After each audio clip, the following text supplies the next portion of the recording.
We are back on the record. All parties are present. Next. Your Honor, the next survivor statement will be read on the record by Robin Liddell from the Attorney General's office. She will be reading this on behalf of Presley Allison, who has agreed to be publicly identified. Thank you.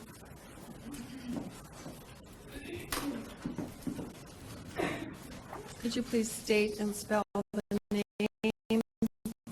before you read? It is Presley Allison, first name Presley, Allison, Allison. You may proceed. When I was first asked if I wanted to write a statement for the sentencing of Larry Nassar, my initial reaction was no. I did not want to give another minute of my time to anything that had to do with him. I did not feel worthy of telling my story to the public. There were girls with stories of years of abuse, and although I may not be one of those girls, I was abused by Larry Nassar. Whether it was one time or 100 times, once is one time too many, and everyone deserves a voice. It was not until Tuesday, seeing all the strong women who were able to stand before him, that I realized this is not about him. This is about me. It was not until today, when I was sitting in one of my college classes, when a professor brought up the gymnastics doctor that harmed those young girls, that I realized that I cannot run from this. I have to face it. What Larry Nassar did to me will forever be part of my past. I will not only confront this now, but many more times in the future. I was abused while my own mother was in the room. Imagine, as a parent, what it is like to be told that not only was your child sexually abused, and you were right there and had no idea. I was a 14-year-old girl. It was not something that I was going to bring up in the car on my way home, especially since I had already heard of this treatment before through my teammates. I will forever have a wall built up around me because of this. I have been affected by this monster in more ways than I am allowing myself to think. I want others to know that when this is over and out of the news for you, it will continue on for all of us survivors. This will never be something that goes away. For that, I ask for a maximum sentence for Larry Nassar. Thank you. Presley, I want you to know that your time has been well spent. You are worthy of being heard, and you have been heard, and you are valuable and strong and a sister survivor, and I'm happy that you stopped running. Thank you for your words. Next. Your Honor, the next survivor you will hear from reached out to me over the weekend requesting to come to court and give an impact statement, and I gladly accepted her offer. She came from out of state, drove many hours to be here, and has previously disclosed and been publicly identified. Her name is Cameron Moore, and I'd ask Ms. Moore to come forward. Thank you for being here. Please state and spell your name for the record. Cameron Moore, K-A-M-E-R-I-N-M-O-O-R-E. What would you like me to know? Thank you for being here and for driving all those many miles. Thank you. May I speak to the defendant? You may. Larry, initially I wasn't going to come here and say anything to you. Not because I didn't have anything to say, but because I didn't want this child I'm carrying to be in the same room as a child molester. Even an unborn life shouldn't be subjected to that. That's how deeply I hate you for what you did to me. I was a gymnast at Twist Stars for 12 years, and I was notorious in my gym for always being injured. I had my first major injury when I was 10, and that marked the beginning of our very long and very close relationship. Every year it was something new, a torn hamstring, a fractured back, and then surgery after surgery after surgery. Every time I thought my gymnastics career was over, you were there to nurse me back to health, any place and any time. You allowed me to come to your house late at night or had me sneak in the back door at MSU for treatment. I couldn't believe how lucky I was that the great Larry Nassar was always at my disposal. You called me your guinea pig because you'd always try out your new techniques or treatment tools on me, and we always joked about how big my file was. By the time I graduated, I had 3 or 4 files, I think, to hold all the paperwork from all the times you had treated me, all the times you had worked to gain my trust, and eventually all the times you abused that trust in order to abuse me. When my dad passed away when I was 12, you became the only adult male figure in my life that I trusted. That was also the year that I made the U.S. national team, as well as the year that you and I became much closer. You would talk trash about my coaches because you knew how much I hated them. You would have snaps for me at the national team training camps because you knew we were on a highly restricted diet. You even cried to me one day alone in your home as you told me one of your deepest secrets about your family. You weren't just a doctor to me, you were my buddy. But it wasn't long after our friendship developed that you decided what we now call your special treatment. I vividly remember the first time. I remember you telling me that I had to wear either my leotard or shorts for the treatment. I remember how absolutely mortified I was when you asked me if I had started my period yet because you couldn't do the treatment if I had a tampon in. And I remember becoming more and more uncomfortable and tense as your hand slowly massaged its way closer to my genitals. And then you put your finger inside me, all the while talking to me as if what you were doing was perfectly normal. It wasn't. You abused the trust that I, and so many others, put in you for your own sexual gratification. For that alone, I can't imagine a punishment great enough for you. However, in my eyes, you did something to me which is even more unforgivable. You molested a little girl who had just lost her father. You knew my personal life all too well, and I can't help but believe you used my father's death as yet another opportunity to manipulate the trust I put in you. Was I not suffering enough? Or was my suffering making it that much more pleasurable for you? I don't want to know the answer to that. I'm mad at myself when I think about every time you put your fingers inside me and I continued to trust you. No matter how disgusted and embarrassed I was, no matter how hard I shut my eyes, and no matter how many times I lied to you and told you that I felt so much better just so it would end. Even when we were alone in your treatment room at MSU, and you had the audacity to ask me if you could videotape yourself doing the treatment on me, you told me that it was so you could teach other doctors how to do the same. What a great educator you are. I thank the little girl that I was every day that she had the common sense to say no while you were setting up that video camera. You had never met a little girl with a voice of her own before, had you? I want to thank my mom right now for raising me to know that even as a little girl, I had the power to say no to a grown man. I doubt she ever thought I'd have to use that power against someone she considered a friend. She did consider you a friend. She trusted you, and now she feels like she's failed me as a mother because she couldn't see what a psychopath you are. Her and I both have to live with that every day. It's hard to imagine that even after all of that, you had me so wrapped around your finger and I still trusted you so much. Even when I was a sophomore in college and you were the only person I called to help me make the decision to end my gymnastics career due to my injuries. After 18 years of gymnastics, you were the only person I called, not even my own mother. And do you remember what you told me? You said, "Cammie, you've suffered more than anyone in order to do this sport, and nobody should have to suffer that much. It's time to be done." So I guess in some weird way, you did care if I suffered. You just didn't care when it pleasured you.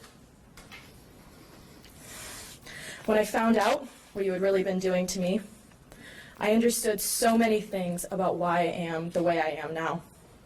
Why I hate when anyone touches me unless I initiate it, even my own boyfriend at the time.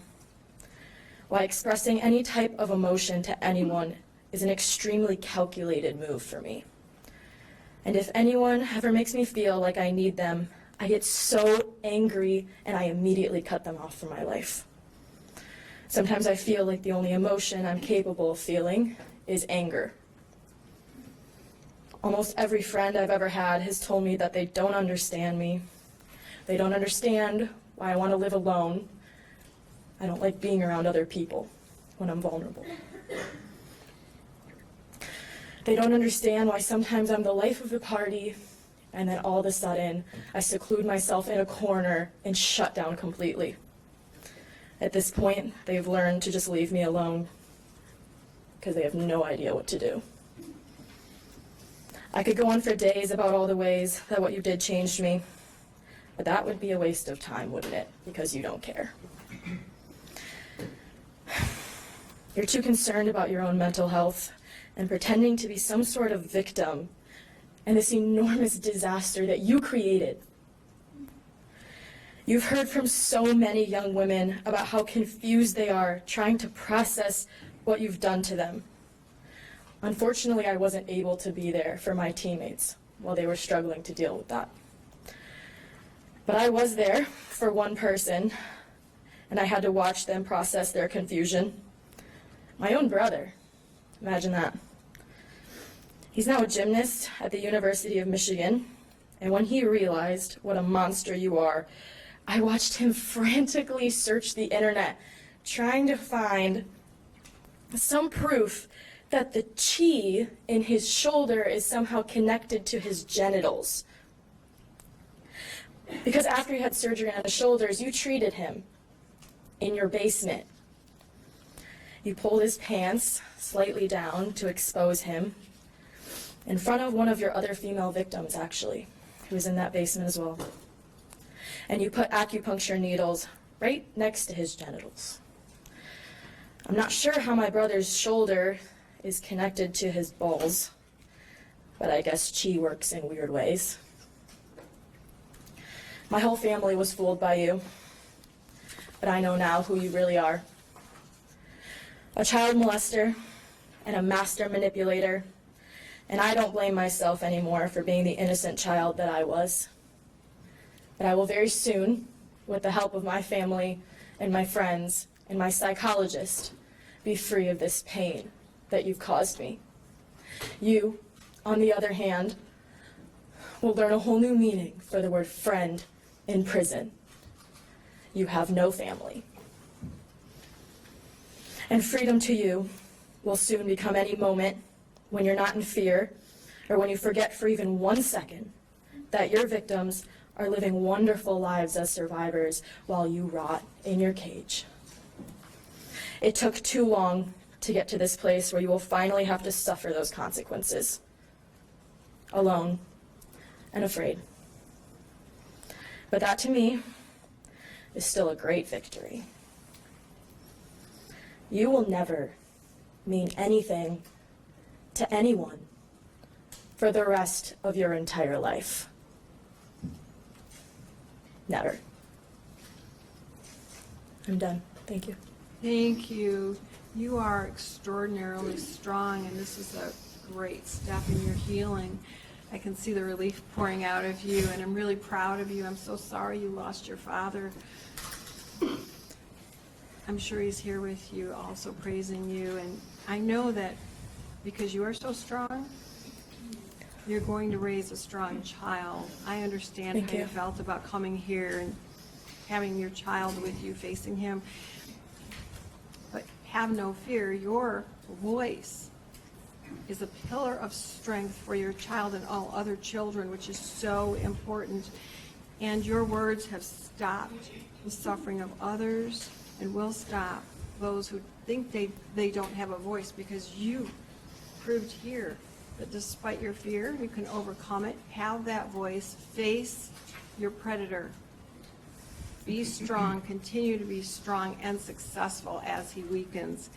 You are extraordinary, you are strong, you are the face of a sister survivor warrior, and I want you to continue on in that way with your sister survivors. Thank you so much for making the journey here and for your words. I'm proud of you. Thank you so much.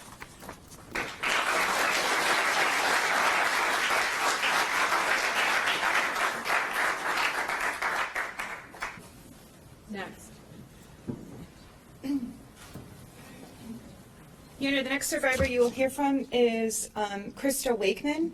Krista has decided to become publicly identified today. She'd previously been anonymous, and I believe her mother is accompanying her and her friend as well, Ashley. Thank you. Please state and spell your name for the record. Krista Wakeman, Kristawakeman. Thank you. You may proceed. I want to thank you for your honor for letting me be able to share my truth, along with all my fellow survivor sisters. I've been conflicted for some time now about if I should speak or not. And when this case first came to light, I was pregnant, and I couldn't handle the added stress. And so I just shoved it to the side. But now that my daughter is 6 months old, I feel that I have to do this for her. To teach her that this is not okay, that nothing about this is okay. Or what happened to me and the hundreds of other women, it's not okay. I've known Larry for most of my life, as most gymnasts did, not just because I was a patient of his, which was short-lived, but because he was the best doctor around. The one that you would go to for your injuries, the one that my friends and family went to, the only doctor who would understand how you actually got hurt. When I was 16 years old, I was referred to Larry for my injuries that I sustained while in gymnastics. Thankfully, I only saw this monster twice. The first time was like a normal doctor's visit, as it was about an ankle injury. But the next visit was for my shoulder, which I then found out my hips were out of alignment, which then made my spine and my pelvic bone out of alignment as well. And this is when Larry decided that it was medically acceptable to violate a 16-year-old girl. He thought in his sickening mind that it was okay for a grown man to give a 16-year-old girl a massage at the end of the appointment and also put my pelvic bone back in place. Larry was so calculated that my boyfriend that I had at the time was with me in that room, and he didn't even notice a thing. He's now a police officer. He didn't even notice that this man placed his ungloved fingers in an area of my body that he shouldn't have even been near. I immediately told him what happened after the appointment and hurried up and got in the car and called my mother.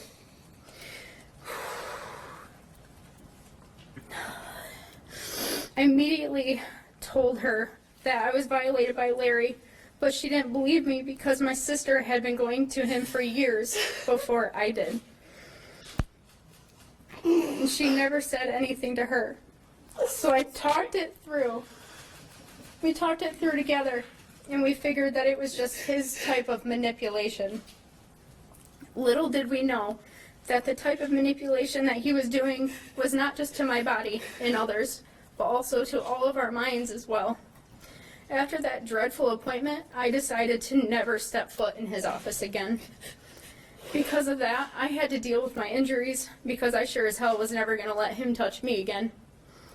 I feel my own sense of guilt because I was 16 years old, and I should have stopped this monster from hurting other girls because I knew that what he did to me was wrong.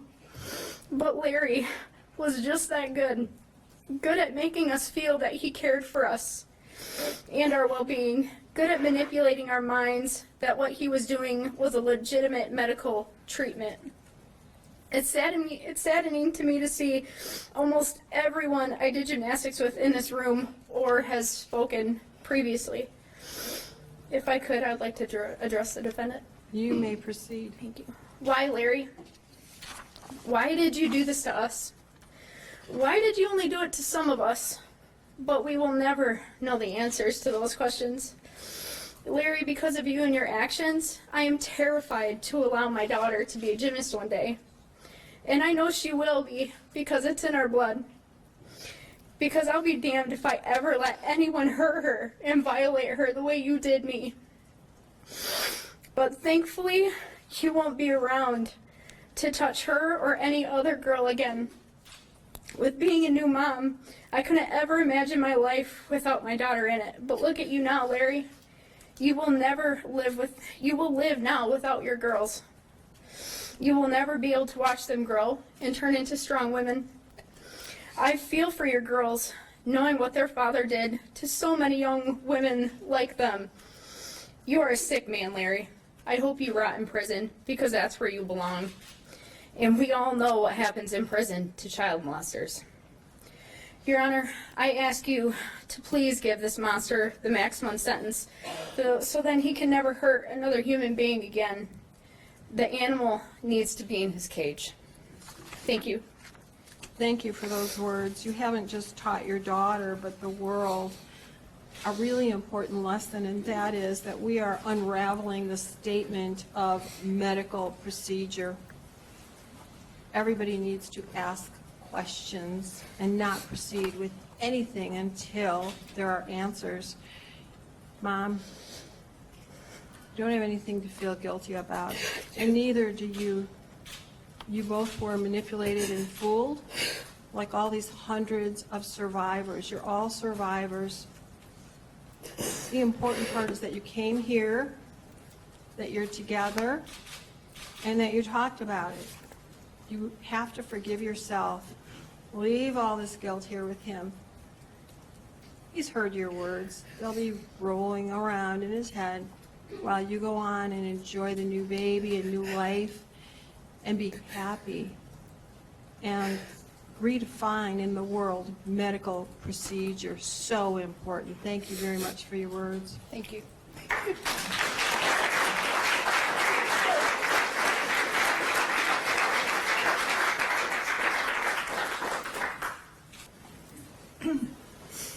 Next. Your Honor, I understand the next statement will be read by a mother on behalf of her daughter.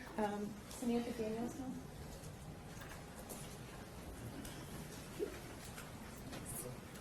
Thank you. Ma'am, could you please state and spell your name for the record and then your daughter's? Yes, my name is Paula Daniels, Paula-Daniels, and my daughter is Samantha, Samantha, Daniels, Daniels.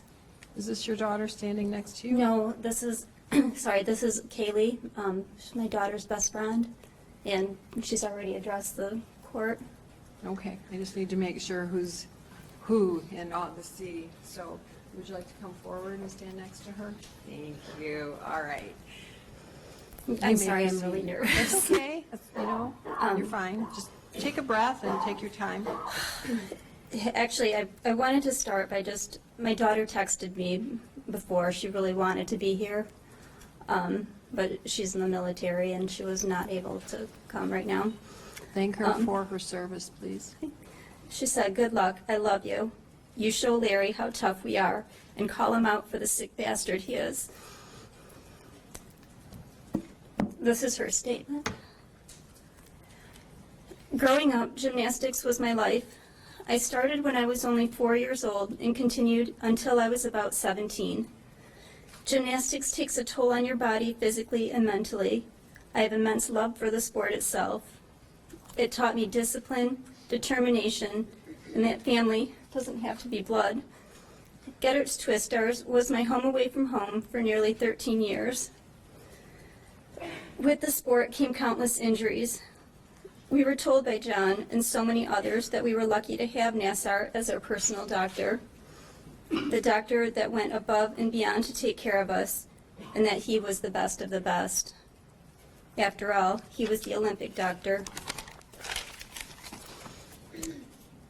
Nassar often made friendly conversation, earning and building my trust.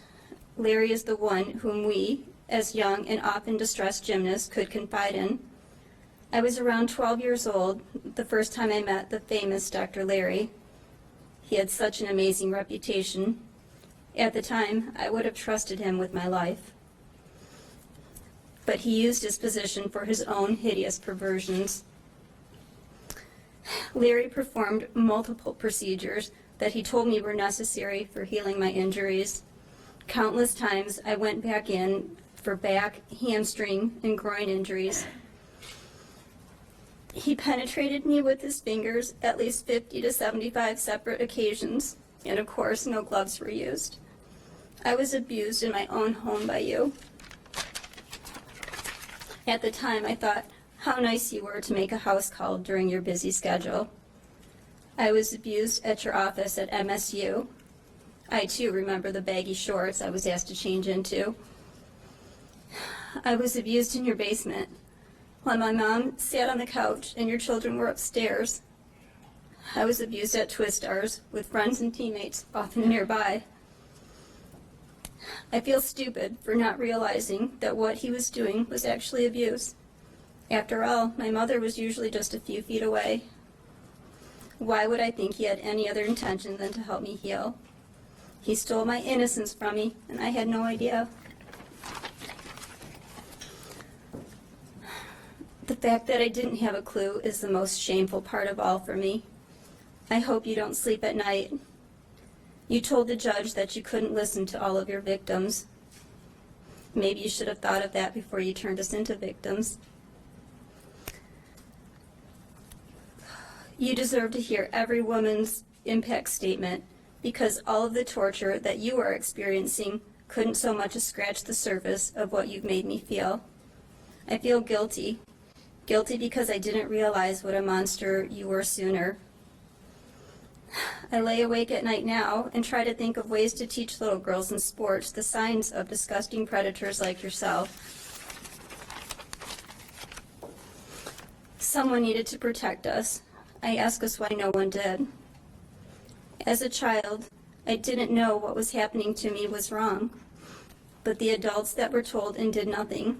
Kathy Glages, you didn't think for just a minute that the young gymnast complaints needed to be taken seriously? Shame on you.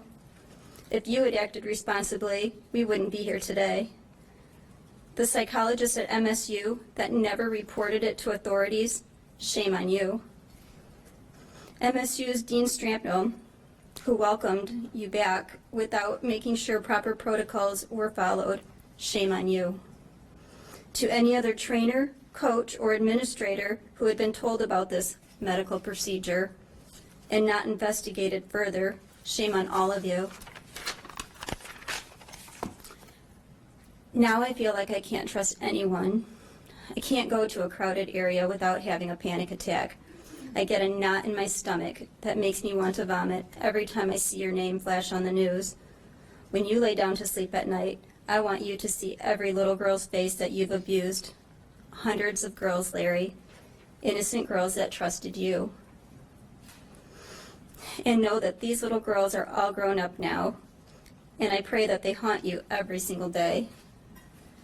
You deserve so much worse than that, Larry, and I have the feeling that this is only the beginning. Well, Larry, now you are truly famous, and you're getting what you deserve. That's the end of hers, and I also asked to address the court. You may. Good. I wanted to add my own thoughts as well from a mother's perspective. When the first accusations against Nassar surfaced, I really didn't know what to think. There was just no way that this well-respected doctor, whom I had personally taken my daughter to dozens and dozens of times and sat through numerous appointments, could have done these horrible things. But with that said, I also realized that seldom would girls or women come forward with sexual abuse accusations if there was no merit to it. Thank you, Rachel, Jamie, and the other women that were among the first to come forward. I'm sure it could not have been easy. So many people supported you, Larry. Larry, when this first came out, I breathed a sigh of relief to myself, thinking, oh, thank God I went with her to every appointment. But as we know now, that didn't matter. Like many other mothers, I put much blame on myself, maybe more, as people around me had expressed concern when I told them I was taking Samantha to see you in your basement.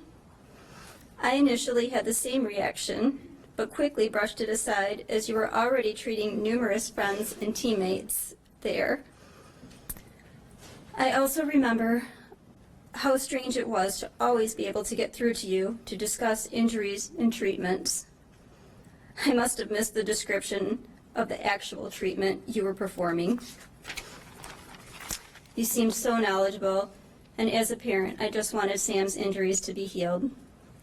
But I somehow missed the signs and was incredibly naive in thinking, wow, he is just so nice. He really cares about these girls. I remember sitting through hour-and-a-half-long massages, completely unaware where your hands actually were or what they were doing. But then, I didn't always watch you that closely as other parents did. I would often pass the time looking through my phone. I question myself now, would I have caught anything had I paid better attention? But I thought just being there was enough. At the end of the appointment in your basement, I remember asking, do I owe you anything? As I was unsure how that worked with insurance or whatever. Now it seems kind of sick. You got what you wanted. Your reply, as it often was, no worries. You said that a lot. How ironic that now you will have a lot of worries. I don't hate you, Larry, because that just takes too much energy and you aren't worth it. I am, however, incredibly sad when I think about how this experience has changed Sam, her closest friend, and scores of other girls and women. I am sure you've noticed by now, they're really angry. And while their anger is getting them through right now, my hope is that they can return to a normal, more carefree life and eventually trust in the good in people. Samantha has a tattoo on her forearm now that reads, "Don't let fear decide your fate." While I'm not the biggest fan of tattoos, I can appreciate those words now. I am so grateful that so many decided to come forward and not be anonymous anymore. I know that this has made it possible for Samantha to do the same. There should be no shame or judgment on any of you. The shame is not yours. For those of you who say, he stole my innocence, no, you are still innocent. So where does the blame lie? Obviously with you, Larry. But how did you get away with this for so long? While many did not even realize that their so-called treatments were actually abuse, several people did speak up. Why didn't anyone listen or care enough to do anything? When adults were told that this treatment included penetration and no gloves, no consent was being asked or given, didn't you think that it deserved further investigation? And how on earth was a grown man ever allowed access to gymnasts in their own room, even if he was a doctor? How was Larry able to return to practice after charges were made against him and not even make sure that protocols are followed? These questions and many other questions need to be answered in order to prevent something from this from ever happening again. My daughter and every other survivor deserve answers from MSU, USAG, and the U.S. Olympic Committee. Please do the right thing. And MSU, burn them damn baggy shorts. Thanks, that's it. Thank you so much for being here. You have honored your daughter with your words, and thank you for standing in place of her daughter and supporting her. Your daughter has shown strength, and I'm proud that she's protecting our country. She is of the finest caliber, having gone through this and now serving in the military for justice, and her words are for justice. And let me just say, you've put the blame exactly where it belongs. You've put the questions exactly how they need to be answered, and you've worn the right t-shirt. Thank you. Your t-shirt, beauty, strength, love, grace, and truth. That is you and your daughter and all of these sister survivors. It's a great t-shirt. I wish we were selling them outside, because all of these survivors need to wear that and show that they are no longer victims. They are survivors with a strong voice, just as you and your daughter have had, and all of these wonderful survivors. I've heard your message. I'm taking it all into consideration. Thank you so much for being here, and thank you for being up here you. again.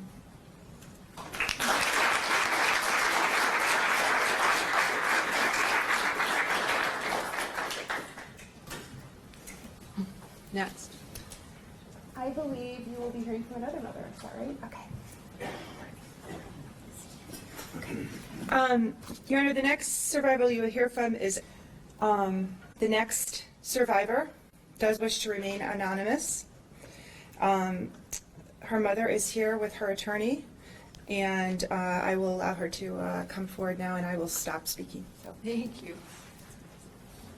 And are we identifying your daughter as victim user number?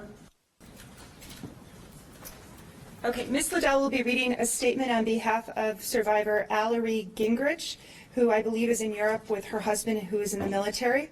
I will let Ms. Liddell have the podium. Thank you. Thank you. Please state and spell the name, and then you may proceed. It is Allery Gingrich. Allery is spelled A-L-L-I-R-E-E. Last name is G-I-N-G-E-R-I-C-H. Thank you. You may proceed. My name is Allery Gingrich, and while I'm unable to be there in person today, I felt it was important to tell my story. Because of the assault I endured at the hands of Larry Nassar, I am a different person entirely. The once smiley, bubbly, self-assured, independent woman I once was has been replaced by a cold, fearful, anxious, unsure person with distorted views on the world. I used to see the good in everyone. Now I see the worst, even if it's not there. I see what someone could do or could be capable of. This has affected every aspect of my life. Taking a simple walk, which used to be calming, is now exhausting. I have to convince myself the entire time that each person I pass or see is not going to hurt me. I trusted Larry Nassar as a person and, more importantly, as a medical professional. My ability to trust anyone, including myself, is non-existent. I went to Larry Nassar for back pain, severe back pain, that eventually caused me to leave the sport of gymnastics. I went to Larry Nassar to be healed. Instead, over the course of my treatments, I was sexually abused. If I had gotten the correct care, my back would be better now. Instead, I live with the pain every day. I have sought counseling from a licensed professional. This in itself was extremely difficult. My therapist first had to meet me at church because I could not walk into a medical building. This took time away from my work and my life. My life was disrupted in every way possible. Not only did the abuse affect me, but those around me. My relationship with my parents, and specifically my mom, has changed for the worst. Everyone deals with trauma in different ways. My mom and I did not see eye to eye about healing, which has caused a rift. My husband has had to come to terms that the person he married is forever changed. It has been extremely difficult for him to know how to help me. I live in a state of constant fear. Not one day goes by where I do not replay the abuse in my head and think about the what-ifs. Larry Nassar should spend the rest of his life behind bars. I am just one of the many lives he's ruined. I have lost so much time trying to repair what Larry broke. He has done nothing but cause me pain both physically and mentally. I ask you to think about the many lives he has caused pain and ask yourself if he deserves ever to live a free life again. Thank you for allowing the survivors, near and far, the opportunity to tell their story and give their statements. Thank you. As to the statement, please advise her that her strong words hopefully will help her refocus her world, and speaking out hopefully strengthen her so that she takes control back. Letting defendant have control means he wins. She taking control means she wins, and she is a winner, and I want her to know that. Next. Your Honor, the next victim is Megan Farnsworth. She also wishes to be publicly identified, and I will be reading her statement on her behalf. Please spell her name. First name is Megan, M-E-G-A-N. Farnsworth is F-A-R-N-S-W-O-R-T-H. Thank you. I sit here not knowing where to begin. How do I form these thoughts on paper of how I feel towards the defendant? There's a part of me that still feels, wait, no, let me correct myself, that remembers him with fondness. He is a doctor up until a year ago. I remembered as helping me continue my love for the sport I practiced. I ended my gymnastics career and in turn seeing him as a patient when I was 21, more than a decade ago. I graduated college, got married, had children. I moved on and away from the situation that became just memories. I was of many who at first didn't believe the allegations, then went through the grieving process of realization as to what happened to me. I grieve for myself and for him. I do. I don't know what that is about. It still makes me feel anything but contempt for this man. It is hard to reorganize your memories given what the facts I know now. It is hard not to say to myself, but how did I not see it? His career, his family, his community, all of those are gone because of his behavior. The behavior he continued to do over and over for many years. I was one of many, so many victims. As a victim of his actions, he took away my choice over my own body by disguising his disgusting behavior as a medical procedure. I now look at what he did to me not with the thought of unusual methods, but with the feeling of violation. He violated me. He violated my body. He took something from me that I will never regain.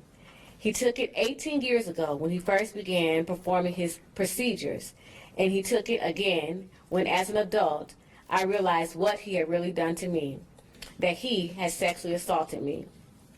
So I sit here writing my statement to this man, not doctor, but this man.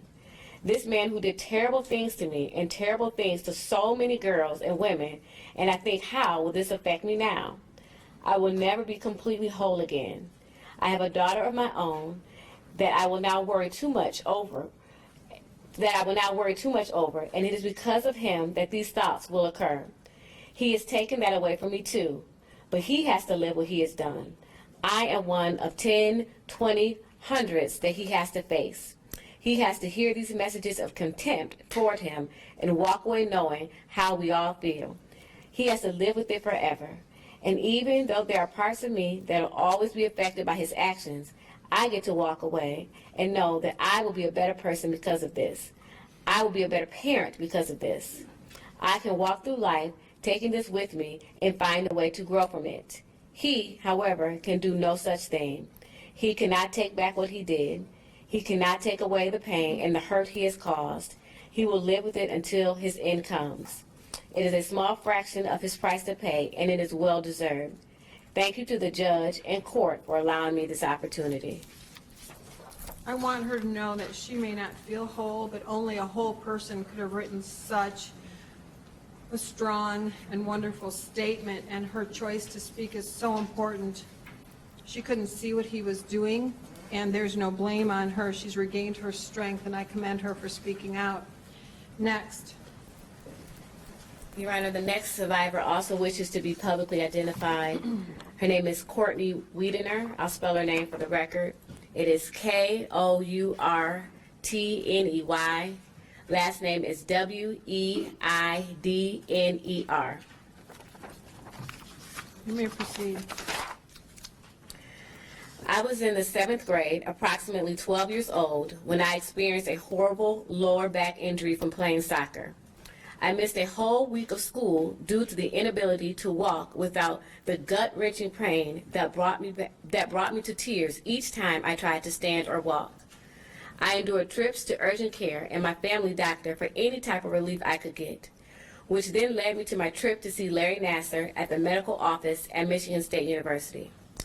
I remember arriving and feeling thankful that an Olympic doctor was going to hopefully bring me comfort and healing upon my visit. I remember walking into his doctor's office and was amazed to see all of the pictures of the Olympians he had the opportunity to work with, and that brought me comfort, or so I thought.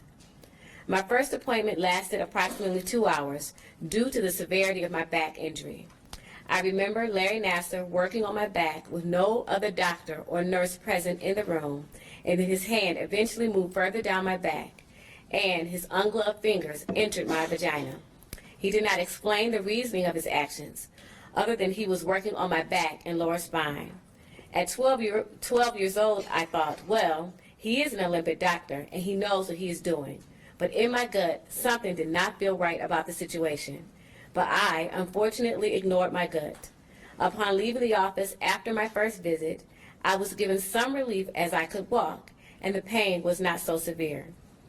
I told myself his treatment was to make me better, and continued to tell myself that, especially since he wanted me to come back for a follow-up appointment. My second appointment was not as long as my first appointment. It was approximately 45 minutes long, but he still did the same treatment. I again told myself he knows what he is doing, and he is the Olympic doctor. In keeping this to myself for so many years, and every time the thought of Larry Nassar's treatment came in my mind, I would talk myself out of telling my mom or anyone. I would tell myself each time that he was the doctor who treats and heals athletes, and he would not have mistreated me. With that said, I started to internalize all my feelings. When I entered high school, I experienced an eating disorder, years of therapy, and I also saw a psychiatrist at Michigan State University, which told me I was depressed, which I knew, but I refused to be put on antidepressants. I endured surgery and stomach biopsies as I kept losing weight and further restricted my diet. I wanted to be able to work through my emotions and come out of this and not be numb or change my mind with medicine. Paired with those issues are sleep issues, teeth grinding, and gynecological issues that are still unresolved. Little did I know I was not bringing to surface to talk about the underlying problem, which was the treatment I encountered from Larry Nassar. Through these years, I've experienced an increase in anxiety and stress due to internalizing my feelings and being afraid to speak up due to the fear of being put down or my feelings not being taken seriously. I have been dealing with disappointment in myself for not following my gut at that age. But then I tell myself I did not know whether it was right or wrong. I trusted him, or so I thought I did. I do not trust any male doctors. I choose to see female doctors whenever possible, and if my only option is a male, I ensure that a female nurse is present in the room. Larry, you're a man who has shown and continues to show that you are not sorry for your actions. You continue to worry about yourself and your needs. What about our needs? When we came to you for healing and trusted you to do so. But no, you took full advantage of our vulnerability for your own pleasure. It disgusts me to know now that this went on for so many years and that Michigan State University had so many opportunities to stop you and chose to turn a blind eye, and they say they investigated you and did their due diligence. Michigan State University has always had a special place in my heart, especially growing up around here. But how can I continue to have those same feelings? Knowing that Michigan State did not act to protect those who had or would come into contact with Larry Nassar is sickening to me, especially when they had so many opportunities to put a stop to this. Instead, they allowed for over 20 years this man to abuse little girls and women through his treatments. I am married to a wonderful man who has showed me that I can trust again and trust men, although to be cautious, and that is okay, to question someone's actions. He never puts me in a situation where I will feel uncomfortable, and he always ensures to ask if there is even a thought that I could be uncomfortable. He has showed me that I do not have to internalize my feelings, which is still a work in progress. But I am finding that speaking about this and what I experienced is the start of healing. I know this will take some time to heal, but knowing I have the strength of my husband, family, friends, and there is an army of girls who have come together to support one another is comforting. This is what has given me the strength to come forward. Judge Aquilina, although I could not be present to share my story, but have to have it read, I want to thank you for giving us all the strength and opportunity to come forward and to speak or have our story read. You give us the strength to move forward and heal in a way that we did not know was possible until this day, and that we pray justice will be served to the full extent on this evil man. The thanks goes to her for being so strong, for helping others, and moving her own healing forward today as well as others. I've heard her speaking out as healing, and I think she is very brave, and she's helped so many. Please let her know. Thank you. Next. Your Honor, this victim wishes to be identified just by her initials only, That's fine. and those initials are A.N. You may proceed. When I was 18, a senior in high school, I went to Larry Nassar for hip pain. I was I'm sorry. I was writing. Okay, I'm when you sorry. started and Okay. got fell behind. Can you just? No problem. Yes. Okay. Thank you. When I was 18, a senior in high school, I went to Larry Nassar for hip pain. I was a second semester senior that had a spring filled with dance competitions, prom, and my senior dance recital where I was dancing the lead in the ballet production. I was going to college in a big city to study dance. I wanted to make this my career. I needed to know what was going on with my body. Larry, I came to you as a teenager that just wanted to dance. One of my appointments was a few days before my senior prom and my final dance competition. You told me I had pulled my hamstring in addition to everything else that had been going on with my hip. You asked me how important this dance competition and prom was to me. I was a high school senior, of course. Both were incredibly important to me. You said you could help me. You began touching me, ungloved, underneath my shorts and my underwear. You were pressing on my most intimate areas, asking me if I felt relief. I could barely breathe, and I was terrified to move, but I managed to shake my head. So you pressed harder and harder. At one point, you stopped, rubbed your shoulder, looked at my mom, and said, I'm going to have to claim workers' comp because I have to keep going harder. I was apparently hurting you. I didn't get any better. My dancing in college was affected by my injuries and the trauma you caused me. I never danced the same after I saw you. But thankfully, I saw doctors after you that are truly the best of the best. They gave me the medical care that I needed so that I could earn a bachelor's degree in something that I have loved since I was 3 years old. They got me there. It has not been easy, though. I have extreme anxiety when I go to doctor's appointments. I find it extremely difficult to have medical professionals, masseuse, and physical therapists touch me, even though I know that they are not the bad guys. They are trying to help me, something you never did. Now I have the honor and privilege to teach the art of dance to children that I will do anything to protect from monsters like you. It is an honor to work with young athletes and artists. You toss that honor, that privilege aside for your own sexual satisfaction. You didn't care about us. Thankfully, there are people like me in this world that do care, that will do anything for our kids. I teach my children how to respect themselves, how to be brave, how to speak up. This summer, I became certified as a youth protection advocate and dance instructor. I became a mandated reporter, a position I do not take lightly. I have taken a vow to always put my students first, before myself, before reputations, and before established institutions. I vow to do that for the rest of my life. I will be dealing with the impact of your sexual assault on me for the rest of my life. But like a lotus flower that rises from the muck and mud and breaks the surface of the murky water, I too will continue to rise and grow into something that creates beauty in this world. My sister survivors will do the same, and we will make each other, and we will each make our own impact on the world while you sit and rot for the rest of your life. She certainly has risen strongly in her words, speaking out, help her healing, but also, I think, bring comfort to her sister survivors and to other victims. So thank her for me. Next. Your Honor, the next victim also wishes to be publicly identified. Her name is Charla Burrell, spelled C-H-A-R-L-A.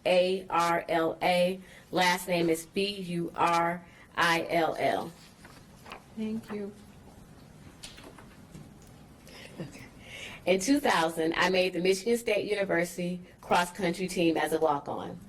I made the team even though I was injured. I did not know what was wrong, but I did know I was in pain and that I was not able to run at my best.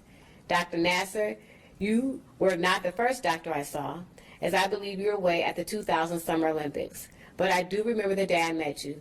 It was at Jennison Fieldhouse. You brought light, as I had seen multiple doctors, athletic trainers, and even chiropractors, and none of them had answers to my pain. You took one look at the x-rays and said I had a fracture of my ischium tuberosity. I'll spell it for the record. It is ischium ISCHIUMTUBEROSITY.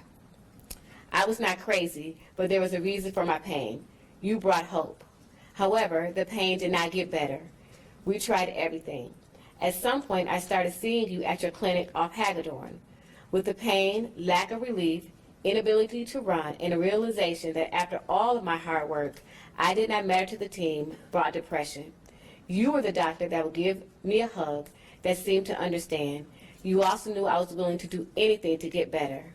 For me, when I first heard of the allegations against you, I was confused.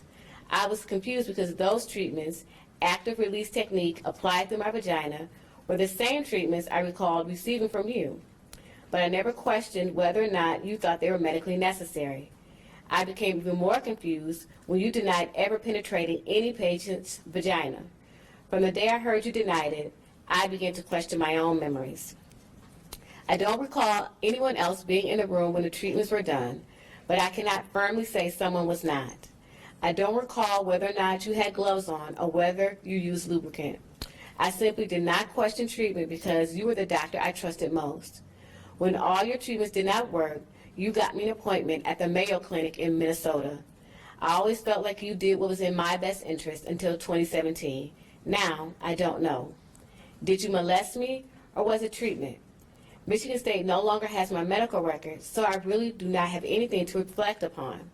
My situation is complicated because another physician, a chiropractor, performed the same treatment on me. The difference is he did not make me feel uncomfortable about it and made inappropriate comments that scar me to this day. You did not. And I guess that is what troubles me the most.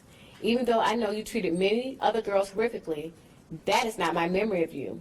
I cannot confidently say that what you did was wrong and move on. Instead, I wonder. I rack my brain at night trying to remember exactly what occurred, hope for one memory to stand out. But all that I remember is your kindness, your seeming desire to heal.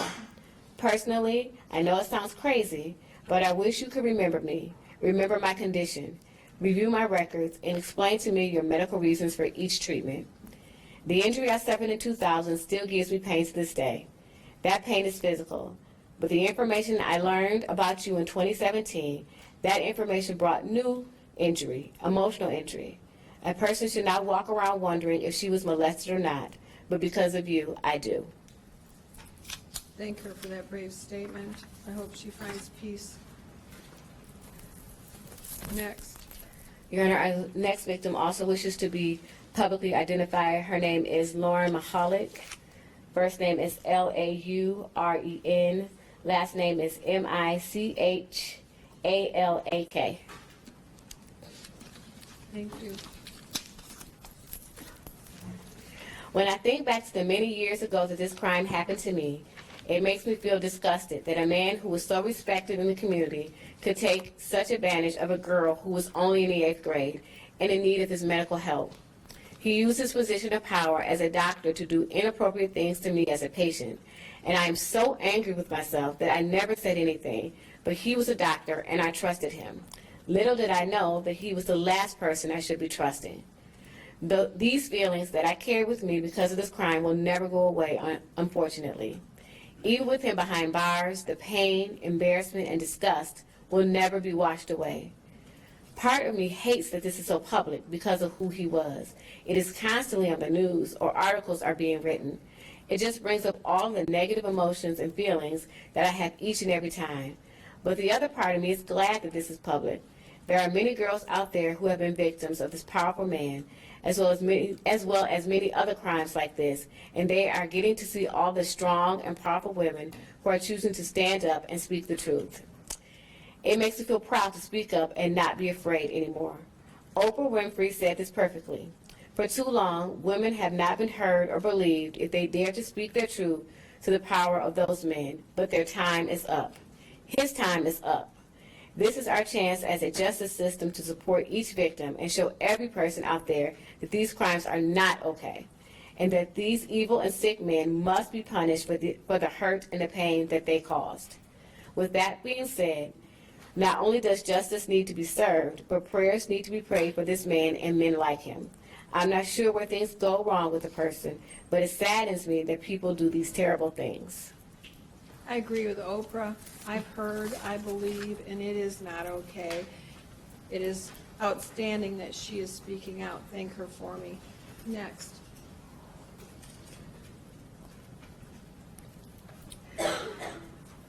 Your Honor, our next victim impact statement comes from this victim's mother, who wishes to be, both the mother and the victim wishes to be publicly identified. The victim's name is Venetia Bradley.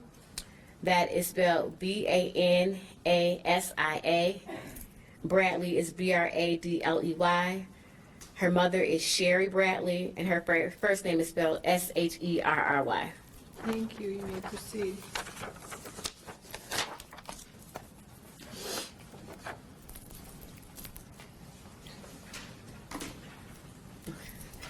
Mr. Nassar was my daughter's doctor from the age of 13 until 17 years old.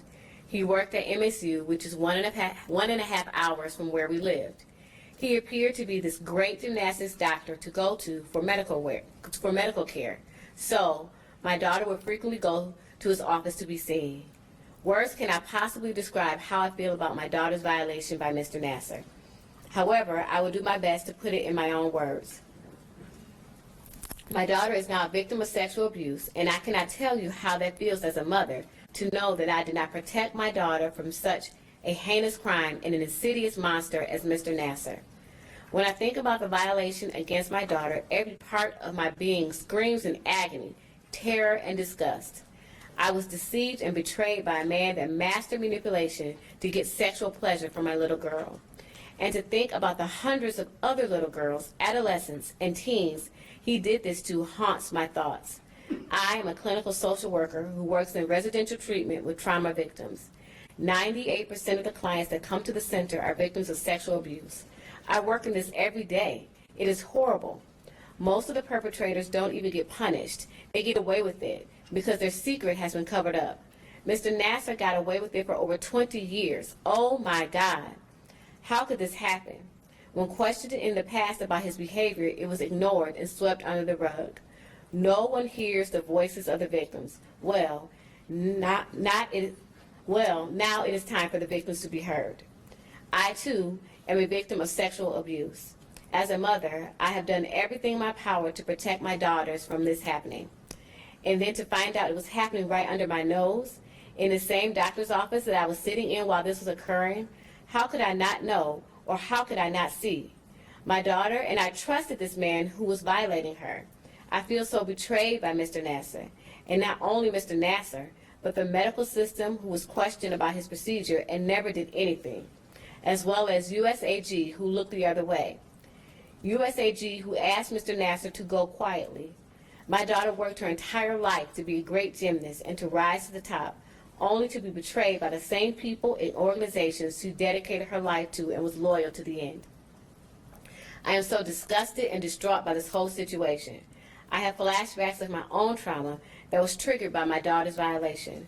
I have visions of this man violating my daughter, and I am sick to my stomach with disgust and betrayal. It saddens me to see and to know that such a tragedy has happened to someone that I love so much. However, I know that even though I feel and think this way about what has occurred over the years to my daughter, I know that being in the field that I work in, that this man is a very sick individual. That just like any addiction that he risked his life to endure, that he risked his entire life to feed his addiction. I am taught to hate the disease, not the person. I have the right to feel and think whatever about the events that have happened to my daughter, to our family, and to other gymnasts and their families, to organizations and more. However, I have prayed for Mr. Nassar, his family, and those who care about him. I have chosen to let go and forgive Mr. Nassar for the insidious crimes that were committed to my daughter and so many other girls and their families. I forgive him, but that is not to say what he has done is by any means okay. I forgive him for being the sick man that he is. His life and the outcome of this case has been in God's hands, and I trust that justice will be served. I pray for all the victims and the victim's family and anyone who has been affected by this tragic situation. Thank you for hearing this statement. Sherry Bradley. thank them for writing the statement. I hope that those words spoken in public court in front of the world, that they empower mother and daughter to move forward. They've faced the predator, and I hope now they can go forward with some kind of peace. Thank you. Next. Your Honor, our next victim also wishes to be publicly identified. Her name is Breanne Rada. First name is Breanne. Last name is Rata. You may proceed. Breanne Rada. R-A-N-T-A or R-A-T? I have Rata.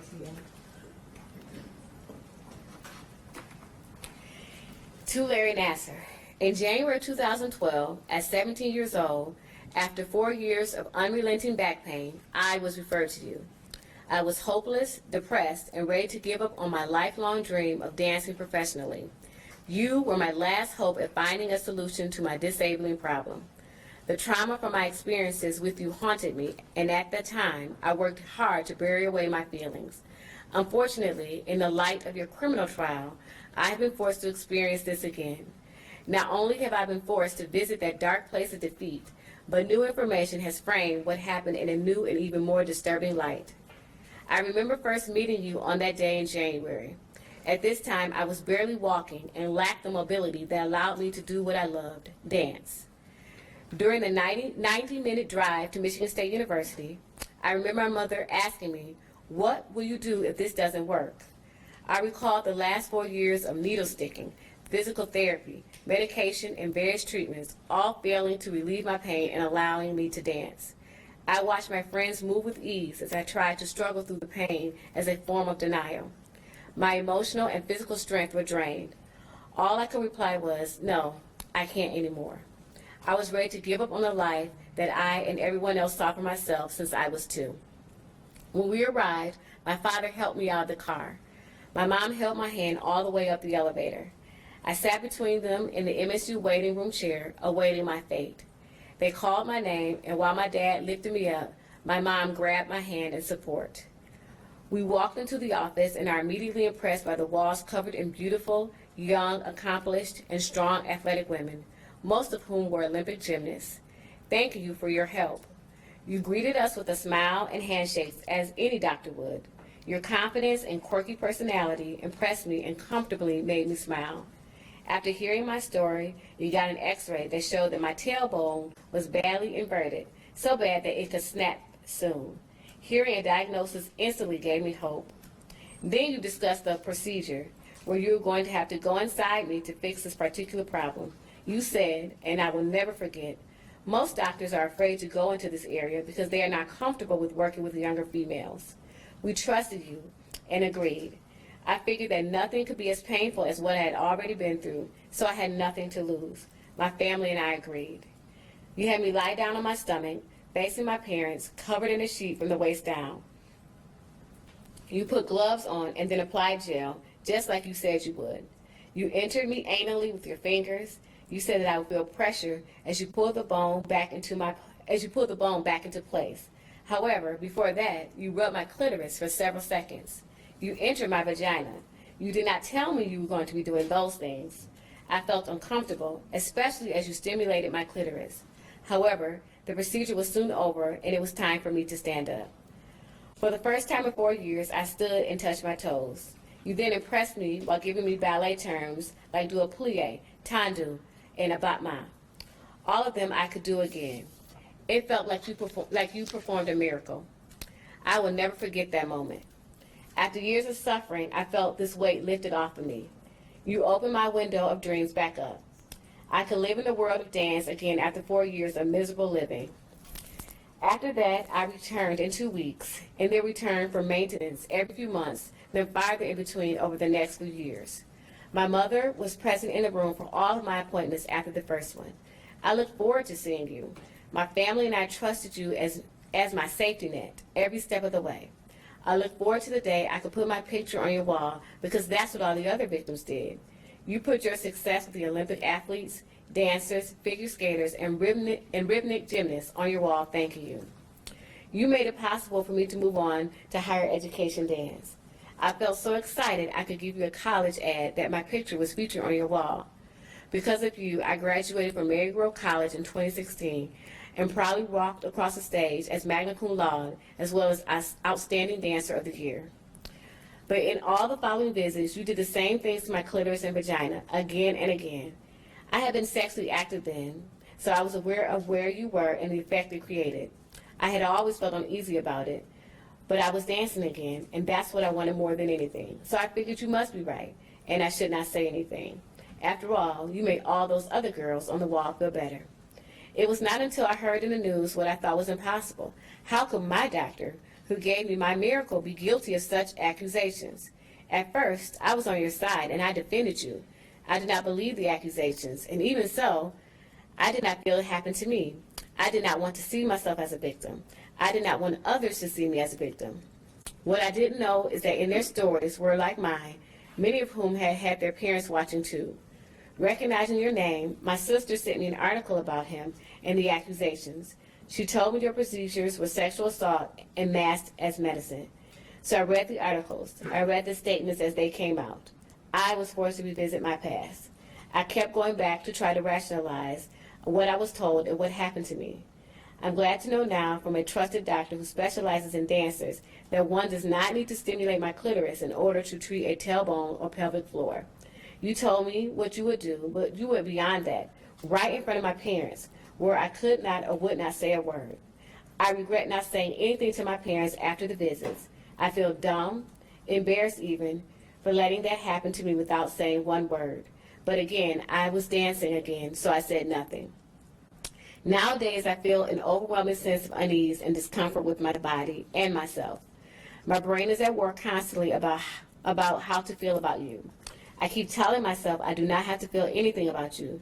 People know what you did to me and the other victims, which embarrasses me. I am devastated by the thought of looking my parents in the eye while you molested me. They asked themselves how they allowed this to happen while they were in the same room. We trusted you as a medical professional. We didn't know any better. It has been mentally overwhelming for myself as well as my loved ones who surround me. My heart goes out to all the other young ladies who have spoken up and those victims who have not. I hope they find peace in their lives and find some comfort to know that there are consequences for your actions against us. I am glad that this is the end of your work and hope that no one falls victim to you again. You are no longer a symbol of hope, but for me, a sad reminder that there are people with cruel and selfish intentions. My only relief is knowing that my picture is no longer on your wall in your Michigan State office. She should be proud of making her statement. She is a brave warrior with her sister survivors, and I hope that this statement brings her peace. Please send her my message. Thank you. Next. Here are the next two statements from survivors. Will be read by Rebecca Snyder, the victim advocate from the Attorney General's office. They have both agreed to be publicly identified. The first statement will be from Erin McCann, and her photograph is displayed on the screen. Thank you. Please state and spell her name for the record. Sure. Erin McCann, ERINMCCANN. Thank you. You may proceed. Your Honor, I truly appreciate the opportunity to discuss how this assault has impacted my life.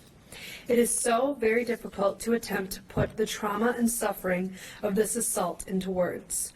I have lost many relationships and continue to struggle on a daily basis. It is so hard to measure the impact, which recently has become so profound. This assault has impacted my ability to trust, and this pervades all my interpersonal relationships. I have lost close friends and struggle in intimate relationships to build trust. I have and continue to have many failed intimate relationships due to lack of trust.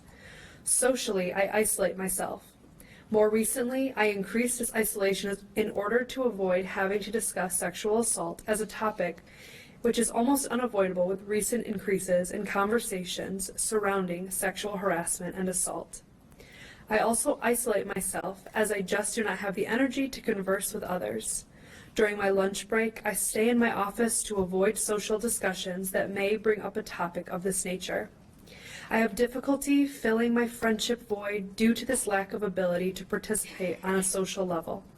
I am often embarrassed that this assault happened and do not want others to know it, which leads to further isolation. I have isolated myself from my family and others close to me. In the recent months, I am the most unhappy that I have ever been. Having to recall details of this assault for questioning and reports only causes further trauma and suffering. I have had to seek counseling as I am not able to cope with this situation on my own. I struggle to get out of bed in the morning and often struggle to get to work. I often lay in bed at night unable to sleep as I lay awake trying to recall details that I could not during my report. I was once very active and no longer feel like working out or exercising. There are daily reminders of my assault that have haunted me for a long time. Dr. Nassar commented on asymmetries of my body during his assault to me. Every day when I see my body, I am reminded of his words, which then remind me of the assault. I relive the pain and trauma every time I shower, use the bathroom, or undress. It is something that never goes away. His words and actions are a constant nagging presence. It is a flashback to the experience every time I see my body. I would give anything to make that go away. Due to the constant mental exhaustion and sadness, I also suffer from concentration and memory impairments that impact me on a daily basis. My performance at my job is constantly impacted by these struggles.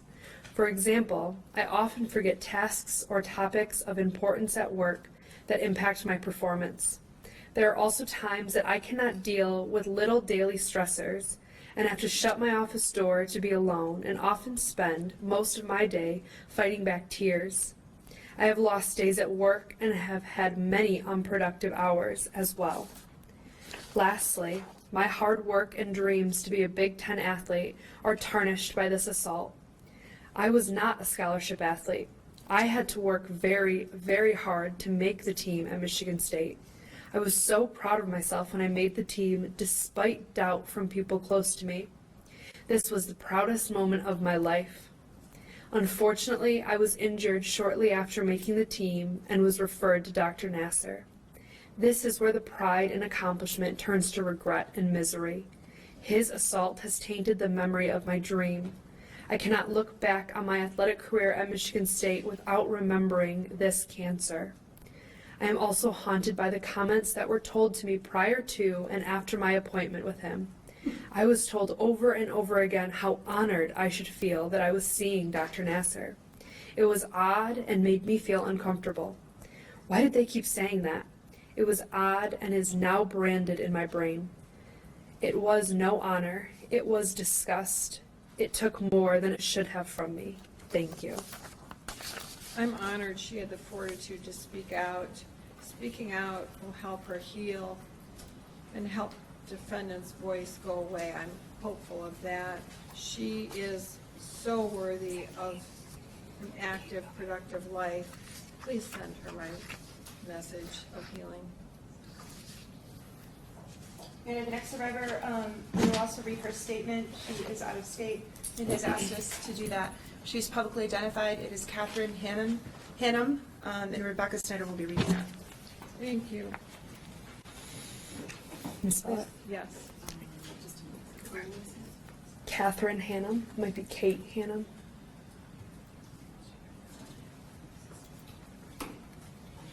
Catherine, do you want me to spell it? CATHERENE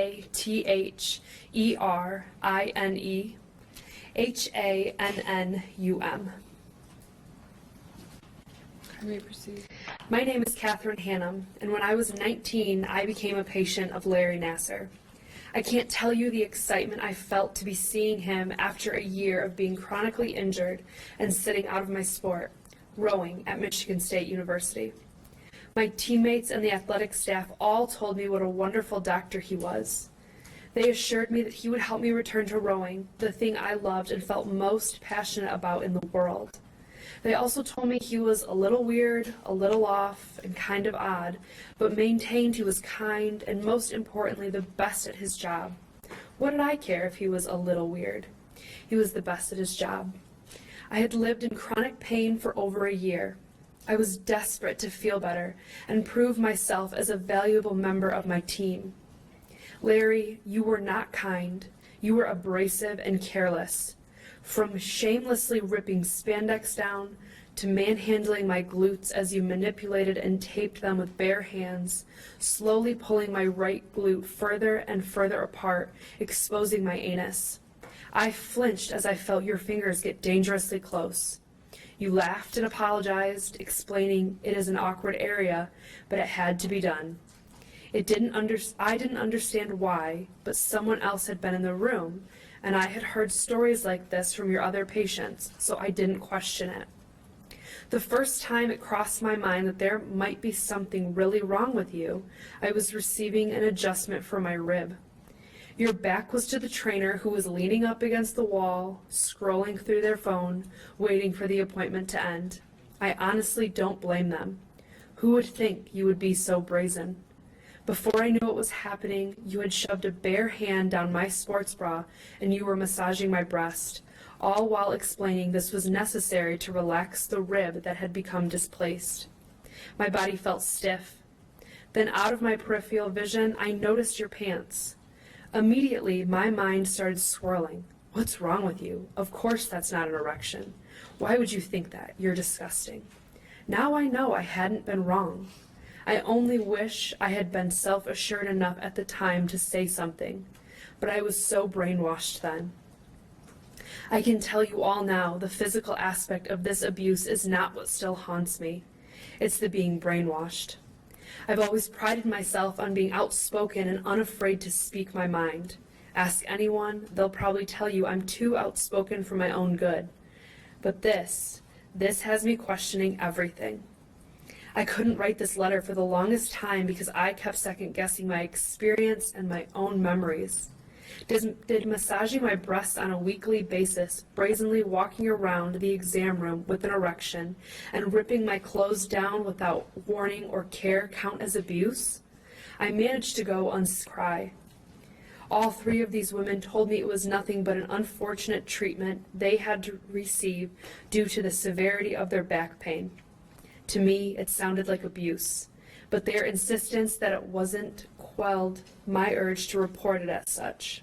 It hadn't happened to me, so who was I to tell them what had happened to them? We had all been so conditioned to believe that Larry was the best there was. There was so much pressure to perform, pressure from coaches, and the pressure we put on ourselves. I know I put an immense amount of pressure on myself. I felt like an utter failure in the eyes of everyone around me. I felt like a failure to my coach, to my teammates. I had promised them 4 good years of rowing, and I wasn't able to give them any due to my injuries. So I didn't question Larry or his methods. I sought deliverance from my pain, and he gladly gave it. Now I feel like a failure to myself. All I can think is, I should have said something. Why didn't I trust my instincts? I don't know if and when I'll stop second-guessing myself. Beyond the guilt I carry for letting down my friends, I can't stand being in crowds. I become extremely anxious and alert. I am no longer able to comfortably sustain conversations with male acquaintances and strangers. I have difficulty making eye contact. I can't even look my own father or boyfriend in the eye while trying to discuss this topic with them. I analyze every action and gesture. Do they have ulterior motives? Are they talking to me as a person, or are they looking for something else? I've been told that I can be cold and unfriendly upon first interacting with a man I've just met. I go for a handshake, not a hug. Larry used to hug me after my appointments. He would give me a big squeeze and rub my back. At first I thought it was strange, but then I felt bad for feeling weird about it. He seemed to care about us so much. Now there are very few men I would even remotely consider hugging. As I continue to write this, I feel incredibly trivial. The rational side of me knows what happened to me matters and knows that what I have to say is important. The other half of me thinks I sound pathetic, whiny, and attention-seeking. But I'm going to keep writing, and I'm going to keep talking, and I'm going to keep making noise, because what he did to me, What he did to my friends and countless other women is disgusting, vile, and wrong.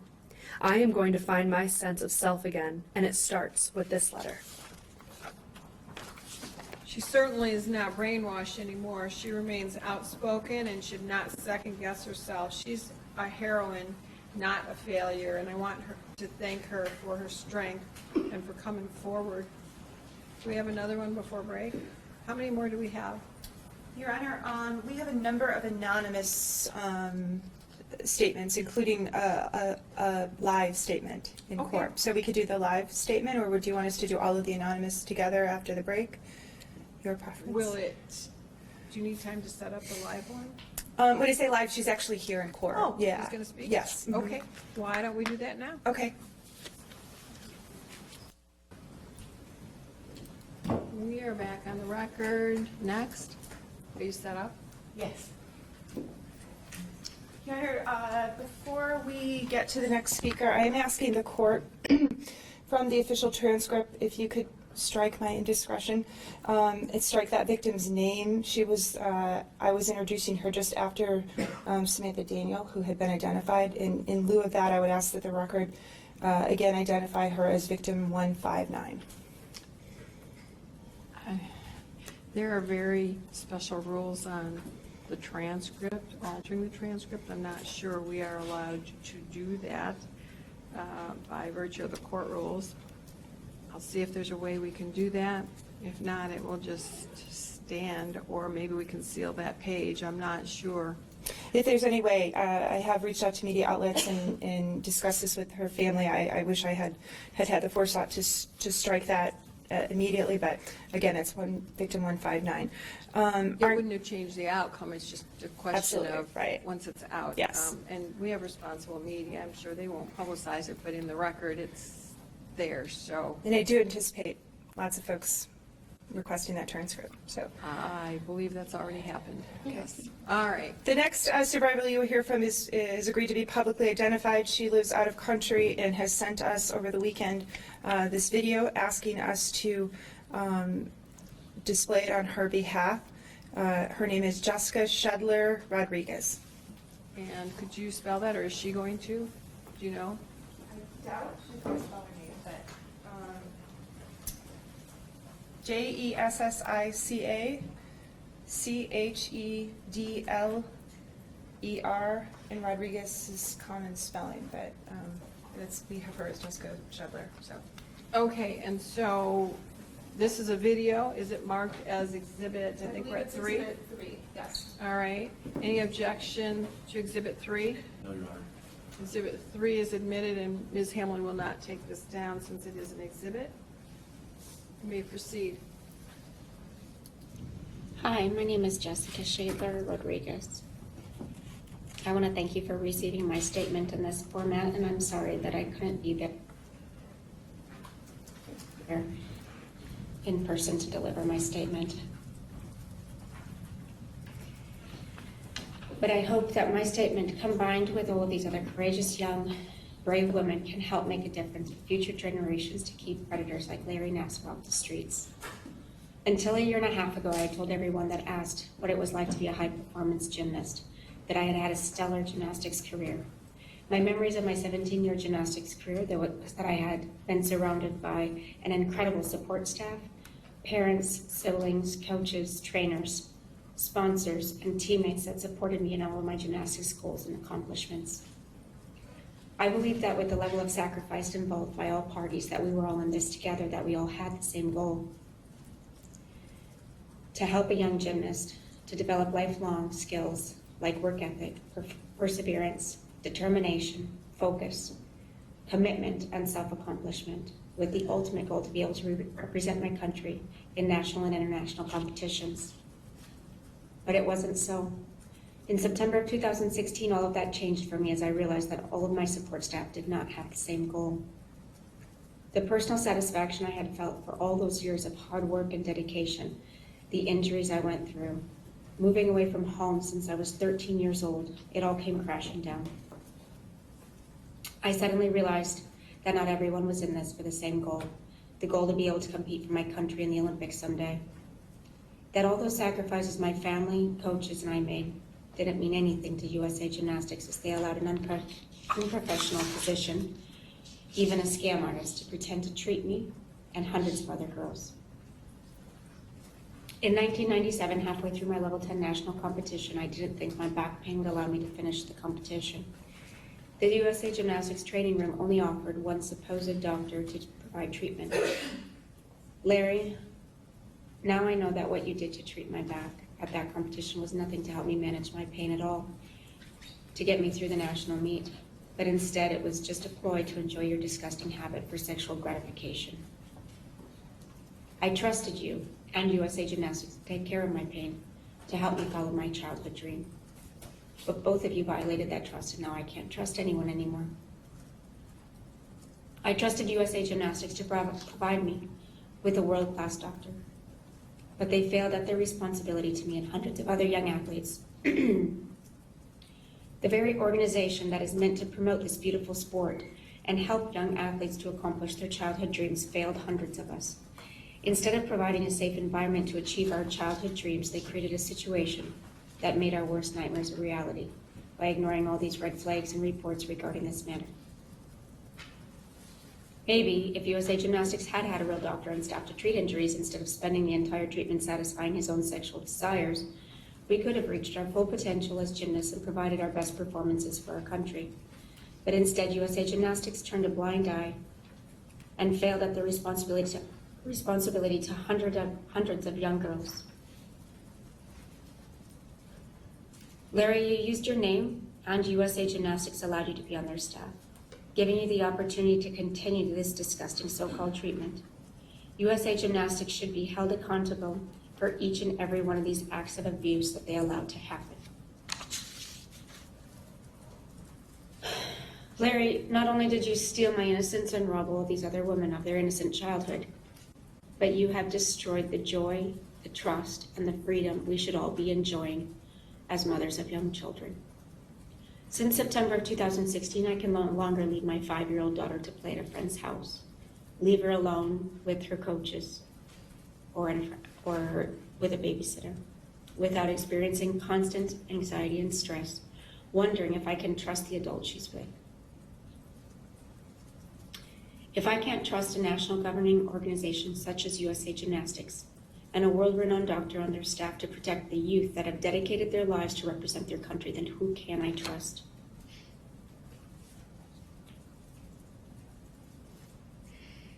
I find myself in a position where I must rob my children of the freedom they deserve to have relationships and mentors with other adults that are most likely wonderful individuals, but now I can't trust anybody.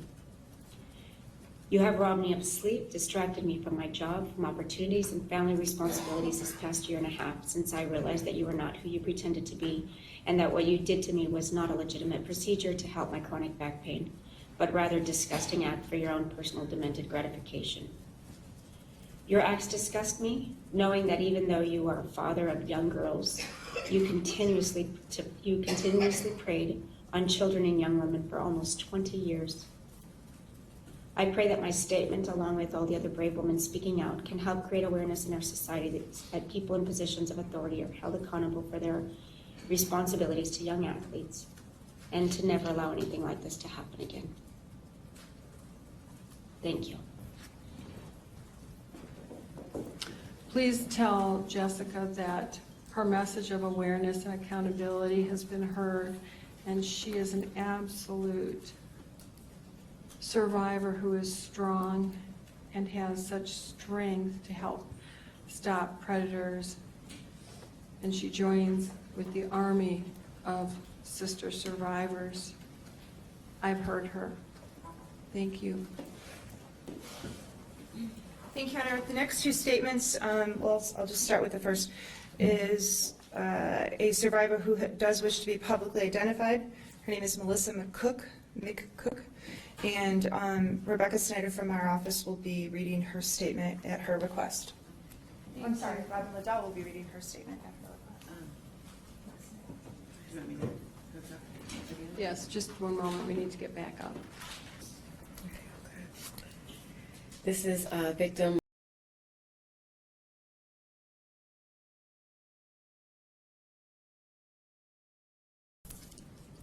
Thank you. You may proceed. Gymnastics has always been a way of life for me. From the time I can remember, getting from point A to point B to a cartwheel or a handstand had to be done. I love the sport and still do.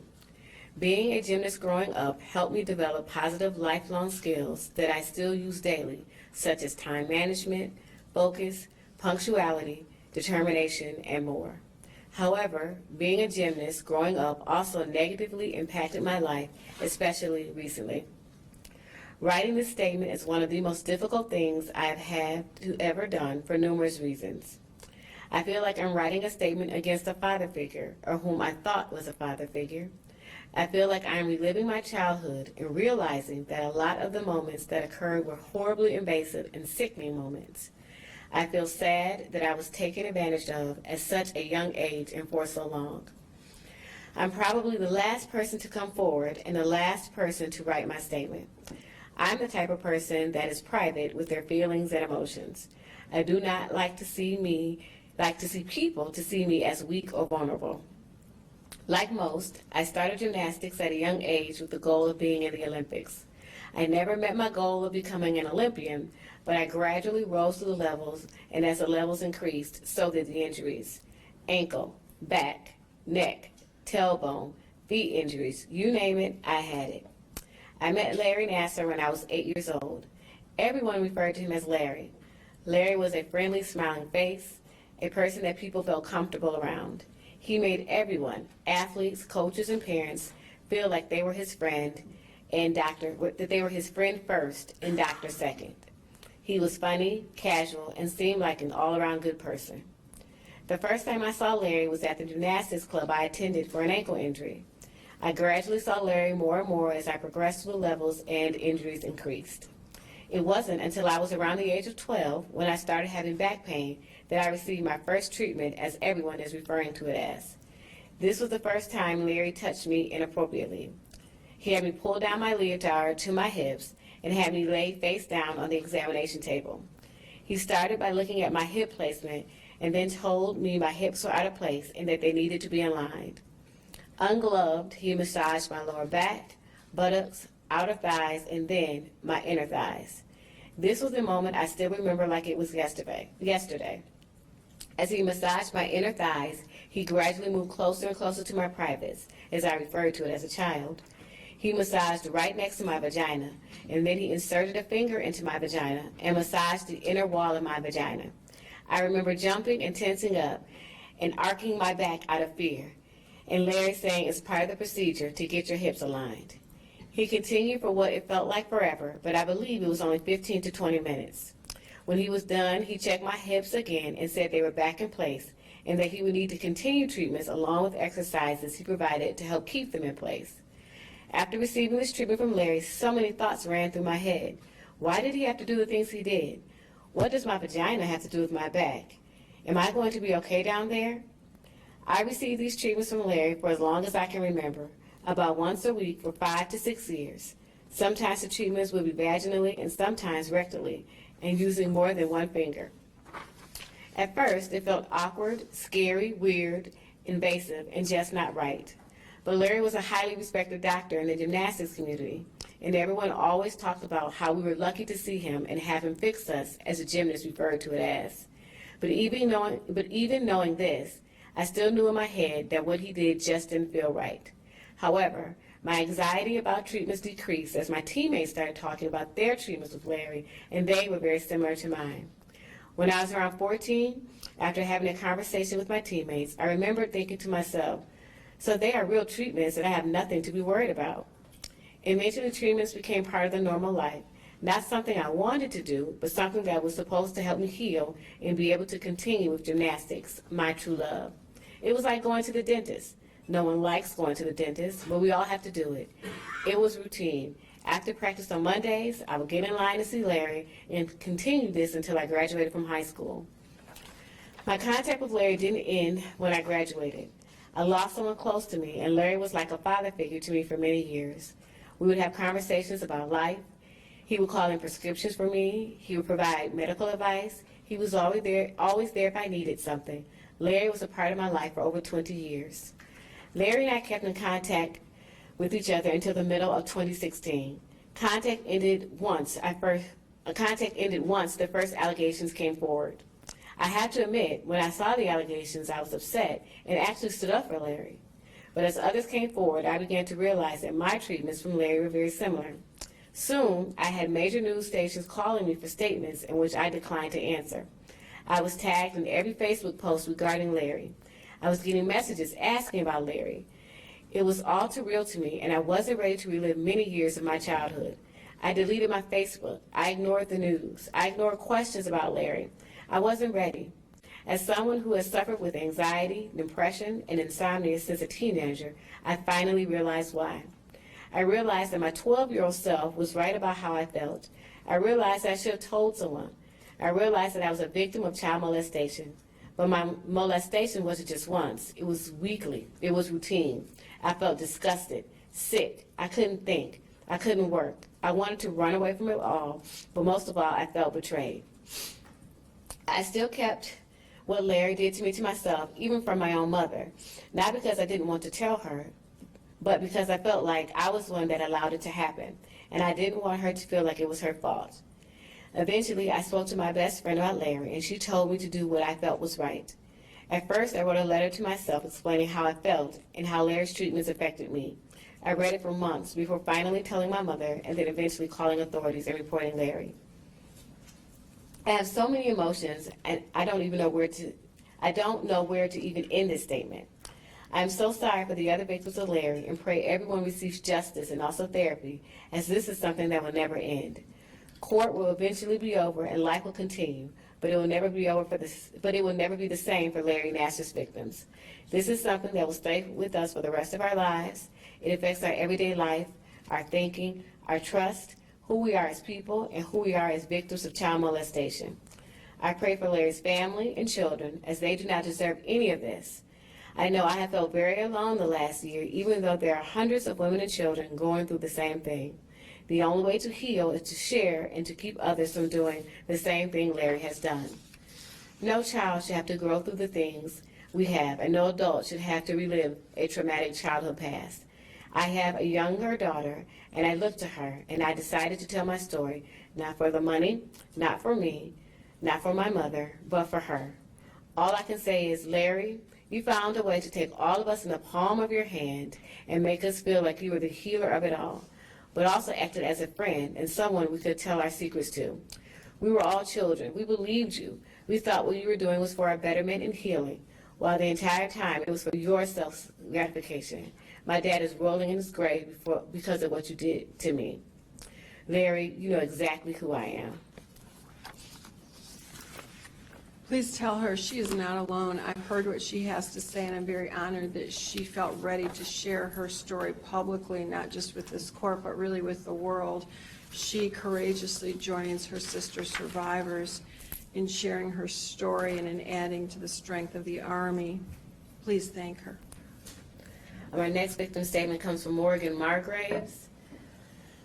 Last name is Margraves, and she also wishes to be publicly identified. Thank you. You may proceed when you're ready. Morgan. Morgan? Yes, Your Honor. Thank you. As a teenager, my younger sister Lauren was heavily involved in competitive gymnastics at the Twist Stars gym in the Lansing area. I had previously been involved, however, with my tall stature, I wasn't exactly fit for the sport and moved on to running. Lauren had injured the underside of her pelvis, and my mother, Sherry, was guided by the staff at the gym to seek care from Larry Nassar, as he was the gym's sport medicine physician. I vividly remember my mom coming home from one of the appointments with Nassar and explaining to me all the various manipulations he did, and one statement has stuck with me even over a decade later. I think you're going to have to marry my daughter. She proceeded to tell me that one of Nassar's manipulation techniques was to insert his fingers into my 13-year-old sister's vagina and pull in a certain type of way. It's a form of health care. I could tell my mom was uncomfortable. However, he assured her that it was commonly practiced on females with that kind of injury. Around the same time, I am 16, running on the cross-country team for Bath High School. During a race, I felt a sharp pain in my lower abdomen and had trouble even walking. My mom took me to various doctors, ruling out tumors, etc., and with my sister's given history, I ended up at Nassar's practice. I was instructed to wear shorts to my appointments, and my mom was to be in the room. Nassar would have me do various exercises that seemed normal, as any other sports doctor would do. At one point, I was told to lay on my stomach, and he inserted his fingers into my vagina through the bottom of my shorts and put pressure on my vaginal wall with the inserted hand and applied pressure on the skin on my hip with the other hand. I remember thinking how incredibly odd this was that a grown man in his 40s was touching me in this way. Being 16 years old, at this point in my life, I had only been to the gynecologist once, and I still saw a pediatrician for all other ailments. I wasn't familiar with this type of touching. From the patient's eyes, his exam rooms were loaded with autographed USA Olympic posters from the best of the best athletes across all types of sports. The walls were covered in what seemed like every inch. It was honestly overwhelming. However, it gave you the feeling that you were with the best doctor. One would assume that the doctor who has treated America's heroes and got them back into top health would surely be the best for you as a regular person. That's what I felt exactly. So I went along with the odd touch and thinking, okay, this is how I'm going to get better. I want to be able to walk without wincing at every step, and this person says, Can you slow down? I'm sorry. He wants to be able to walk. Where was I? I want to be able to walk without wincing at every step, and this person in charge is telling me that by touching me there, I will in fact heal. My mom was in the room with me. She experienced the same with my sister. My mother would never let anything horrible happen to me, especially if she was physically around. Nassar knew that, and that is exactly how he played us all for fools. After my appointments with him in high school were over, and eventually my injury healed, I saw him on another occasion. Now, I'm a junior at Michigan State University. I'm from the East Lansing area, and when I start to have some pain from recreational exercise, I seek out Nassar, again thinking he's the best of the best. I'm in my early 20s, and now I'm of legal age, and I no longer need a chaperone in the room with me. On my last appointment I had with Nassar, excuse me, he again inserts his fingers into my vagina to perform the manipulation technique. No one was in the room with me at this time. I'm lying on my stomach on the exam table, and he is behind me asking me if the pressure was okay. I remember it was my neck area that was hurting, so why was he near my lower extremities at all? I was taking anatomy at that time, and I was thinking, well, everything in the body is all connected in a way, and maybe something in my hip is throwing off my neck. The worst part was realizing, while he was behind me with his fingers inside of me, that I never saw him put on gloves. I explicitly remembered that he wasn't wearing gloves for the regular assessments, which was normal for skin-to-skin contact with neck adjustments, etc. However, why didn't he put them on before he put his fingers inside of me? The appointment was going on as expected, and then he just quickly slipped his fingers there, asking if the pressure was okay. Honestly, my thought in that moment was, wow, this guy is such an idiot. I'm a college student, and the statistics are there. He's a doctor. I could be sexually active. I could have genital warts or something worse, and he could give it to himself. This memory pains me when I look back on it, because now I work in the healthcare profession. And I realized that on so many levels, this one simple task of not putting on gloves was complete misconduct on a care provider's end. I should have said something to someone, but I didn't. I was young, maybe a little naive, and truthfully didn't know it was okay to point out to someone in authority to do a simple task, such as put on safety equipment. Straight after that last appointment, I left his office and went to my car and called my then boyfriend and said to him, something weird just happened. I think this guy is going to get into trouble one day. I remember this statement coming out of my mouth so vividly. I didn't even leave the parking lot of the office yet and just sat there thinking about how awkward, disgusting, and entirely too intimate the entire exchange was with a much older man that I did not know. I pushed these old memories into the back of my mind because I had assumed it was all part of the healthcare, and I went about my normal day, which turned into normal years. In present time, I vaguely tell my current boyfriend about this weird situation, how I always referred to it prior to the investigation. This happened to me as a teen and thought nothing of it. That is, until a year later, he forwards me an email with a link to the Indy Star article asking, is this him? My heart sinks to the very bottom of my stomach. A decade later, and now I find out I've been molested. It's quite a surreal feeling to find out after so much time has passed that you were taken advantage of. You're used to living your life and interacting with the world in a certain way, and now you are the walking statistic. You know the stats they print on the cutesy little posters and put up around college campuses across America. Sorry. Okay. I didn't understand that. Okay. Start after and now you are the walking. Statistic. Okay. And go slow, ma'am. Okay. You know the stats they print on the cutesy little posters and put up around college campuses across America. 1 in 4 girls is raped, sexually assaulted, XYZ. I was irate. I almost couldn't go to work the next day because I was on the verge of vomiting every time I thought about it. On top of that, I was working as a medical technologist, and that particular next day, I had to perform semen analysis on about 20 men that I didn't know. I was associating all things related to sex with this new information about me, and I was livid. For a few weeks, I couldn't even look at any man without feeling a deep, roaring rage inside me, wanting to scream at every one of them. I was upset on a number of levels, but I was mostly upset with myself. Why hadn't I said anything to anyone when I saw him during college? I was older. I was supposed to be looking out for myself. I hate thinking that I could have helped another girl who would have seen him after me, and I didn't speak up. I still get emotional about it when the memories come back to me. And sometimes, if I see his picture in the news, or if people talk about it casually in front of me without knowing I was one of his patients, it makes me cringe just typing his name in this letter. Remembering I had the thought that this guy's going to get in trouble one day made me even more mad about it because I was there. It was said, just not to the right person. I think back to that time, and I truly believe it was the health care and in my best interest to be there. This was just something that females had to do, and boys didn't because, well, they didn't have an orifice to use to their advantage to receive care.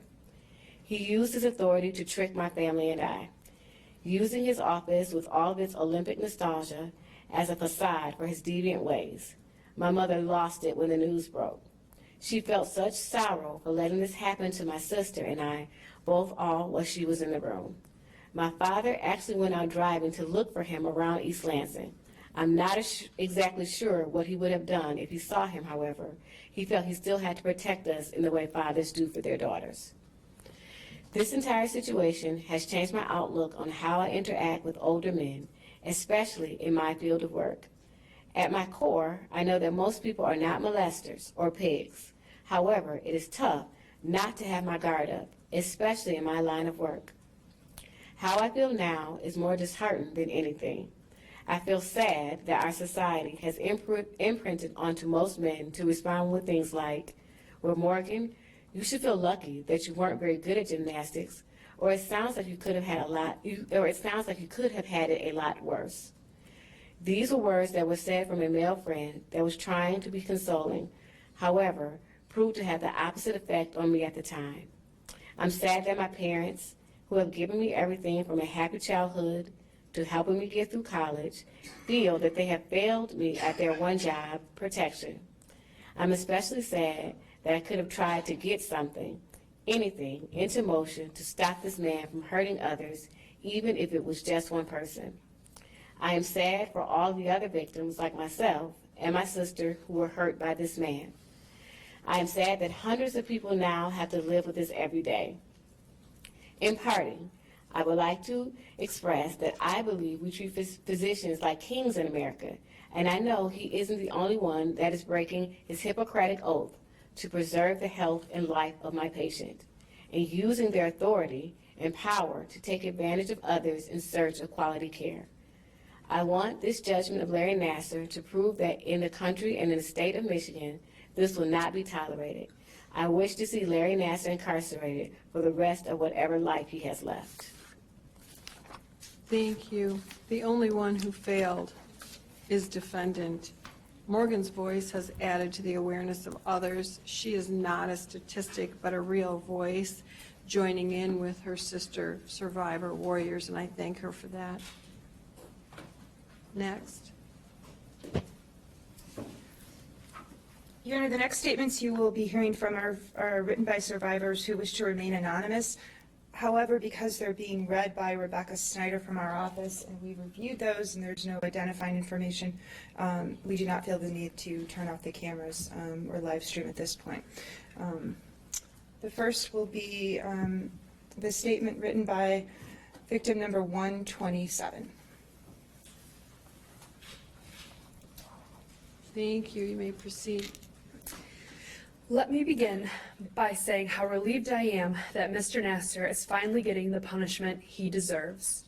I've always been a believer in forgiveness, and I've tried to forgive him for what he has done to me and the other victims, but I just can't. I now have nieces and nephews, and to imagine someone doing the things that Mr. Nassar did to me, to them, makes me absolutely sick. I've had to live with what he's done to me for so long, thinking I was crazy for thinking what he did to me was wrong. Why would a doctor do something to me that is a crime? I've always wondered if that was right. You grow up believing you can trust doctors. Why wouldn't you be able to? I am single and haven't been in a long-term relationship because I have trouble opening up to people. I've always thought that there was something wrong with me. I now know that what happened to me years ago plays a huge part in who I am today.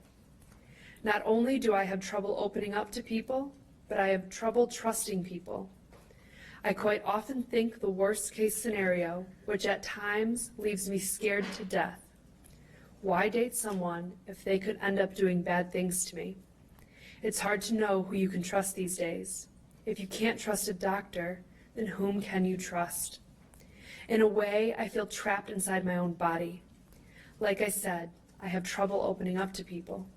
That includes friends and family. I've really struggled talking to people about what has happened to me, because the last thing I want is for anyone to feel sorry for me or for me to make someone feel bad. It pains me to think about how my parents must feel. I'm sure to some extent they blame themselves for this happening to me. Yes, my dad took me to the appointment, and yes, he was in the room with me when the horrific crime took place. There was no way he could have ever imagined that this would happen. I know my mom has been beating herself up with who referred us to Mr. Nassar, and it was one of her connections. I could start crying thinking about what my parents are going through. That's what hurts the most. I am not a vicious person at all. As a matter of fact, I have actually felt sorry for Mr. Nassar at times. But one last thought I would like to leave Mr. Nassar with is, how would he feel if someone did these horrific crimes to his children? Victim 127. Thank you. I'm hoping that her public statement helps her and her family heal. There was nothing wrong with her. We know that. There was everything wrong with the defendant, and I hope she gets that message by listening to her sister survivors. Thank you. Next. The next one is victim number 142. Thank you. To truly believe that you know someone, and then to find out that the very truth you believed in is a complete lie, will sink you in a way that was never expected or anticipated. The only words that come to mind when I think of what I should say to you is sad. I am sad for the community. I am sad for MSU. I am sad for your colleagues who supported someone they thought they could trust. I am sad for every single young woman who was a victim of your abuse. I am sad for myself and the pieces that I am left to put back together. And I am sad for you. I am sad that you chose to act on your urges with young women who had put all of their trust in you. I wish there was a big enough word to tell you how I feel towards you now. I truly believed that you wanted to help me, but now, looking back, everything I thought I knew looks like it was all a facade. It's all twisted, and my brain can't make sense of any of it. How could someone who seemed so genuine be harming not only himself mentally, but hundreds of young women, both physically and emotionally? What seems the most unfair is that I'm the one left to pick up the pieces. I was the one who needed a doctor because of the pain that I was and still am in. I sought you as a last resort. The pain I experienced then still persists. What doctor can I even see? There are very few men that I trust anymore. My job requires me to shut the doors so as to not breach confidentiality, but I can't. I can't bring myself to shut the doors with a man I don't know in the room with me. I can't talk about it with anyone, because if they ask me how I'm doing, I'll lose my words and tears form in my eyes. It makes me so mad because I don't want to deal with any of it. I wasted my time for years going to appointments at your office, and now I have to continue wasting my time and my energy trying to figure out how to pick up the pieces. I'm so sad that young girls' Olympic success will always be shadowed by the horrific choices you made. I'm sad that you have taken away the school I grew up cheering for. I am sad that I cannot drive down Hagedorn without seeing the room on the 4th floor where you treated me and other patients. The day I walked into the clinic to request my medical records for the attorneys made me sick. I cannot replace the tears that have streamed down my face, or worse, my mother's. I can pick up the pieces for myself. I picked myself up, the physical pain I've experienced, and I can do it for this. What I can't do is take the pain away from my mom. I can't make it better. The regrets that she holds are damaging. The relationship that we have now is fragmented. She wants to talk about it to help heal her healing process, but I don't. Nothing in me wants to say anything more than I'm fine. I can't find the words. Just typing this makes me sick. I can't stop the tears from forming in my eyes. The hurt that I feel goes way too deep. I don't want to think about it, which is why I chose to remain anonymous. Something in me believed it would be easier. It's not. If anything, it makes it more difficult because I left myself with no support. Only a few people are there to support, but what can they even do? They don't understand. They never met the loud, funny person that grabbed the attention when he walked in a room. Reports say that you're quiet and soft-spoken now. Who are you really? That's the only question I'm left with. Number 142. Thank you. I'm hoping that her statement will help her and her mother and her hurt heal. I don't think she's realized how important just writing that statement is, and I'm hoping that she's hearing me speak or that you'll pass on that message to her. I'm hoping her sadness is replaced with hope and happiness for a bright future, which she clearly has. She has found her voice. She just needs to realize how strong she is, and hopefully she'll do that with her sister survivors. Thank you. The next statement is number 162. You may proceed when you're ready. I never was an Olympian, never made the national team, but I was a junior international elite gymnast, and all my fellow gymnastics friends out there know how much time, effort, blood, sweat, and tears it takes to get there. My teammate was a 2-time Olympian, and I so admired everything about her, including how she came into the gym and even on the toughest days suffered in silence. She never once talked back to her coaches, and every day I watched her get better and better. I watched her compete in those 2 Olympics and celebrate her victories. I so badly wanted to do the same. I would like to tell one story in particular that pieces everything together. I was 13 years old. My teammate was training for the 2000 Olympic Games, and I was training alongside her.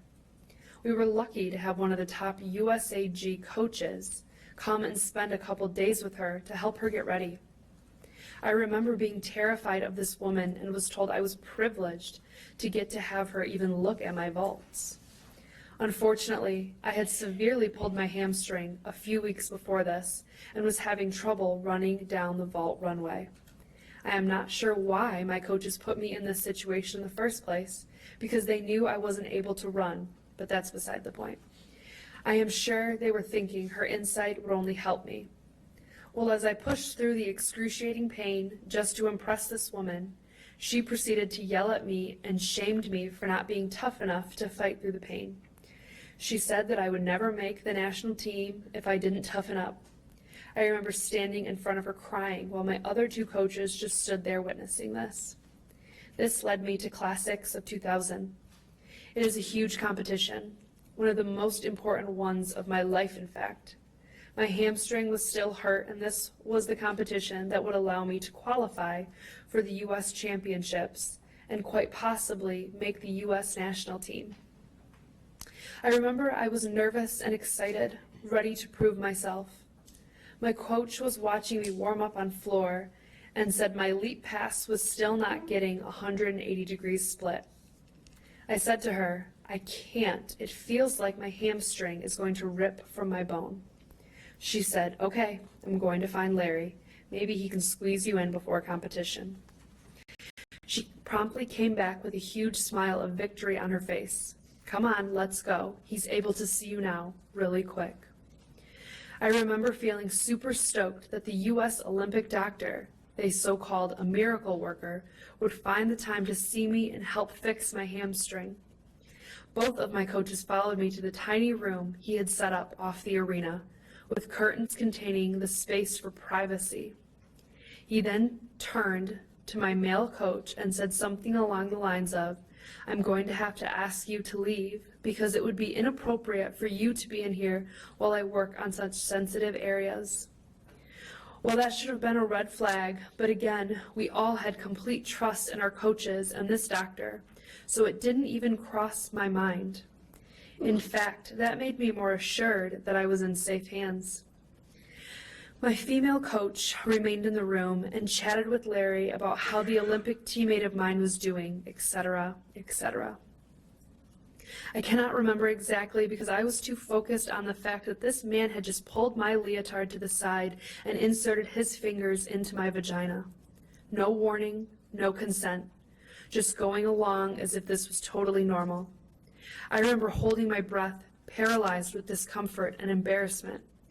I did not at the time think he was molesting me, just that this procedure was awful. I don't want to make this too long, and trust me, I could go on and on about the culture of gymnastics and other enablers, but the point I'm trying to make is that I was a little girl who was boldly told that I was not tough enough. So you can understand why I would so eagerly and gratefully rush into a miracle doctor's office to receive any treatment, no matter how embarrassing and violating it was, in order to be relieved of the pain, so I could hopefully one day be as lucky as my Olympic teammate. Larry knew that my female coach trusted him completely because he used to work on her neck spasms and would work wonders on her. He knew she trusted him because she went to the '96 Olympics with her, and she thought of him as a friend. He knew this and was bold enough to do this to me with her right there in this tiny little space. As an adult now with two babies, one just 4-month-old, it is difficult for me to sleep at night having flashbacks to that day. It is clearer now than it was on that day it occurred, because I now know what he was really doing, and it makes me sick. This last year I was diagnosed with PTSD, which I am working on developing coping skills for, but it has been especially hard dealing with a newborn through this all. But I can honestly say that watching these women gain their power back has been giving me strength to regain mine. And for once in my life, I can say, USAG and Larry Nassar, I am tough enough. It's you that are weak by preying on and degrading young children. Thank you for your time. Number 162. Thank you. I've heard her point. I understand. I believe her. She is tough to have written that letter. Those words are powerful, and I have every confidence she will heal. Next. Here are the next two statements I will read, and they are also anonymous and have requested that we read them in open court. The first is from victim number 185. Your Honor, before beginning with my impact statement, I would like to address the survivors who have courageously stood at this podium and shared their stories. You have inspired me to contribute, participate, and share my statement. Thank you. Your Honor, I would also like to take this moment to thank you for giving us the opportunity to address the court and the defendant. For the past year, since finding out about Larry Nassar and his, quote, questionable procedure, I have felt disgusted, foolish, betrayed, and heartbroken. Disgusted because Larry preyed upon young, beautiful, talented, and helpless girls who were in pain and sought healing. Larry used his position of power to sexually abuse wherever and whenever, regardless of who was around. Disgusted because he fooled me and every other survivor with his vile acts. Disgusted because it took over 20 years and over 150 victims before any actions were taken against him. This past year, I have felt foolish because I always wondered why he was touching my vagina when I was seeing him for back pain, and now I know why. Foolish because I was blinded by my competitive personality to allow just about anything to happen to me so I could get back on the playing field. Foolish because I trusted him. Foolish because for years I was proud to call him my doctor. Foolish because he made me believe he was a friend. I grew up a Spartan, thought highly of the institution, and was proud to have had the opportunity to represent the green and white on the softball field. Okay, can you stop there? I think we're down. Are we down? Do you want to back up a few? I'll start at the paragraph where I was in. That'd be great. Okay. Thank you. Jeannie, are you ready? Ready? Okay. I grew up a Spartan, thought highly of the institution, and was proud to have had the opportunity to represent the green and white on the softball field. That sense of pride is now tainted due to Michigan State's lack of accountability surrounding Larry Nassar. As a student athlete, I didn't get to choose my doctors. They were provided to me by the institution. I was referred to Larry Nassar by Michigan State, who scheduled my weekly appointments with him for years in Jennison Fieldhouse. I felt betrayed by Michigan State for denying any responsibility and for leaving me to fend for myself against this serial pedophile. I was not only injured playing for this university, I was abused under their watch. I am heartbroken for all of us, the victims and the families affected by Larry's actions. I am heartbroken for Larry's own family and children. I am heartbroken that it took this many victims for it to stop. And lastly, I am heartbroken that this could have ended 20 years ago if entities like Michigan State University, the U.S. Gymnastics Association, and the USOC didn't cover up, enable, and continue to feed us to Larry. I agree, now is the time for us to begin the healing process. Unfortunately, we all have scars that will remind us of him. However, all he'll have are bars and never see the light of day because of us.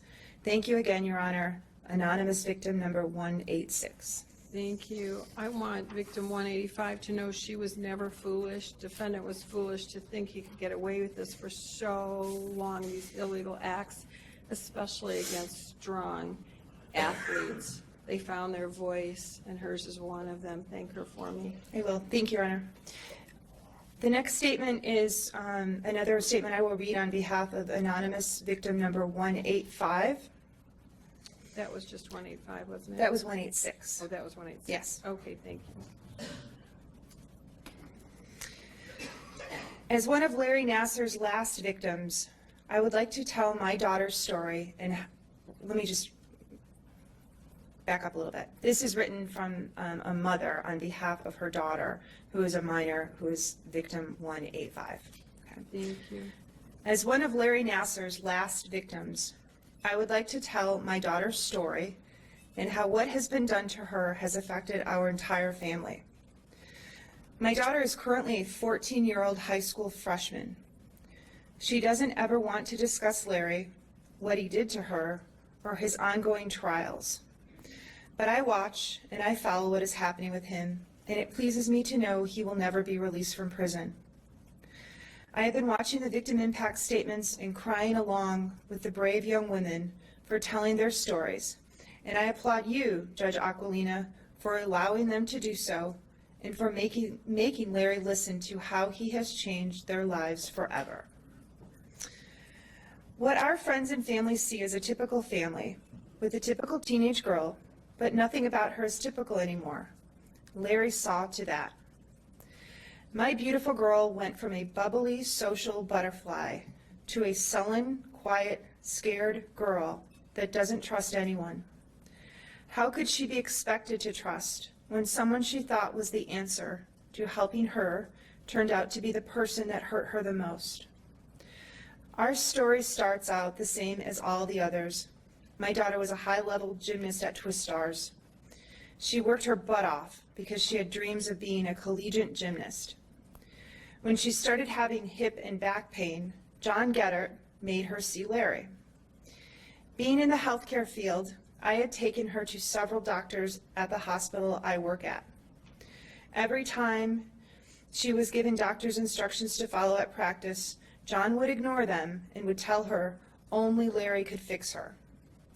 Larry contacted me on Facebook to schedule her first appointment. I thought, wow, how cool is that? This amazing world-class doctor wants to help. Since we lived about an hour from Michigan State University, I had to schedule appointments late in the day to accommodate my daughter's school and practice schedule and Larry's current patient load. Larry was always assuring us it wasn't a problem and that he often stays late at the office seeing patients. He even offered to see her at his house if we ever needed a weekend appointment. Again, I thought, wow, this man is incredible. He told her he could and would fix her and wanted to see her at least 3 times a week until she was better. Our appointments sometimes lasted hours, yes, hours, and not because we were sitting in the waiting room. He tried everything: cupping, acupuncture, steroid injections, and of course, massage. He always positioned himself so his back was to me and I couldn't see my daughter. His eyes were always closed when he was up close to her. And thinking this was a bit creepy, I asked him once why that was. He said it was so he could concentrate on feeling the muscles release. He would also talk about strange things like sex, drugs, and rock and roll, and of all the world-class and Olympic athletes he had the privilege of treating. He always name-dropped and was clearly never in compliance with HIPAA. He often told us that he would tell gymnasts to stay away from sex and drugs, but that rock and roll was okay. I thought good advice, but not really appropriate conversation during a medical appointment. By this time, nothing about Larry was appropriate, and nothing I had ever experienced with the doctor. My daughter often left the appointments in tears, and when I asked her why, she always said that nothing he was doing helped, and she just wanted him to stop. When I asked her what she wanted him to stop, she always said everything. After about 4 months of treatments with no progress, we did stop seeing Larry. My daughter decided to quit the sport she was obsessed with for most of her life and concentrate on other things. After she made this decision, I started noticing strange behavior from her. She started spending all of her time in her room, sleeping with the lights on, and suddenly bursting into tears for no reason. She spent less and less time with her friends and more time sleeping. I took her to a therapist, and she said my daughter had experienced a lot of life-changing events, and she needed time to adjust to her new life. She also said her body and hormones were kicking in and that most likely had something to do with her behavior. A great explanation, and I believed it for a while, until the story broke about Larry. My husband and I sat our daughter down to discuss what had happened with Larry and if he had ever done anything like that to her. That's when the floodgates of tears opened, and she told us it happened at every appointment. Every appointment. Needless to say, we were shocked, angry, hurt, disappointed, and every other emotion you could experience. We wanted him to pay the ultimate price for hurting our baby. My daughter needs to find peace with what he has done, and I wish so badly that she would watch these impact statements so she knows she is not alone, but she won't. She thinks she can bury this experience deep down and pretend nothing happened, but I know she can't. She refuses counseling, refuses to see male doctors, refuses to let anyone get close to her except one friend, and she rarely socializes with school friends. Most parents would say that's great, but I see it as a sign of deep depression, and I'm scared her world is going to come crashing down one day, and that she won't be able to pick up the pieces. I'm scared she will never find and trust a man to spend the rest of her life with, because she doesn't let anyone in, and the only man she trusts is her dad. There are so many people responsible for his actions, so many that were concerned with reputation and medals, and they ignored their responsibility as humans to protect the lives of the innocent young girls we entrusted them to. Under normal circumstances, people are not investigated as many times as Larry was, and accused as many times as Larry was, without someone saying, maybe this guy isn't what he portrays. Maybe these girls should be taken seriously, and we should put an end to his employment. If any one of those so-called in-the-dark administrators had really looked into the allegations, my daughter and so many others would not have sought treatment from Larry. When I Googled his name and found when I Googled his name and had found even one article about his alleged abuse, I never would have taken my daughter to him, but none of that happened. My daughter should not have been a victim. They could have stopped him years ago and neglected to do so. They never enforced their own policies to protect themselves from further allegations or to protect him from preying on more victims. They just let him keep doing what he was doing. For this, I feel all responsible need to pay, and not just financially. They need to pay with their careers, and they need to spend time in prison. Judge Aquilina, please sentence Nassar to 125 years with no possibility of parole. Thank you for your compassion and for allowing these ladies their day in court. Bill Schuette, please investigate further, and please find everyone who allowed this monster to prey on our babies and make them pay for their actions or inactions. Larry, you had everything. A beautiful family, a great career, people who looked up and loved you. Why? Why wasn't that enough? Why did you feel it necessary to destroy so many young girls? Why do you refuse to accept full responsibility for what you did? You say you want the healing to begin, yet you make comments and write letters to try to protect yourself from detrimental emotional abuse. Really? If I could, I would inflict more than emotional abuse on you, and my hope is that once you are in prison, many will inflict upon you what you deemed medically necessary to do to so many young little girls. And finally, to all of the brave young women, you are heroes. You are making a difference in not only your own lives, but to so many others. You are demanding change, and you are demanding to be heard. I have been so inspired by your strength and determination to not let this monster destroy another life. Thank you for your bravery and for your courage. Signed, victim number 185. Thank you. That mother made a difference as well. She's brave as well. I'm hoping that at some point her daughter hears her words and the words of the sister survivors and knows that she's not alone. I hate to see her in that dark place. I'm sure she's in counseling. I'm hoping that she'll watch, but she has to be ready to watch, and she has time. But I'm hoping that mother is comforted that she has made a difference today by speaking out. Thank her. We will. Thank you.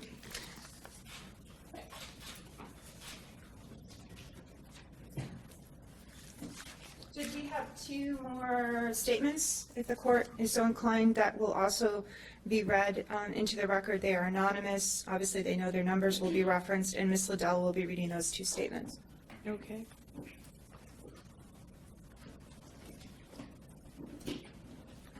Slowly.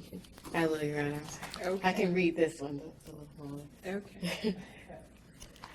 This is victim 73. To whom it may concern, My daughter is a victim of what we used to consider our friend, Dr. Larry. We now consider him the monster that stole my daughter's innocence, trust, happiness, and zest for life.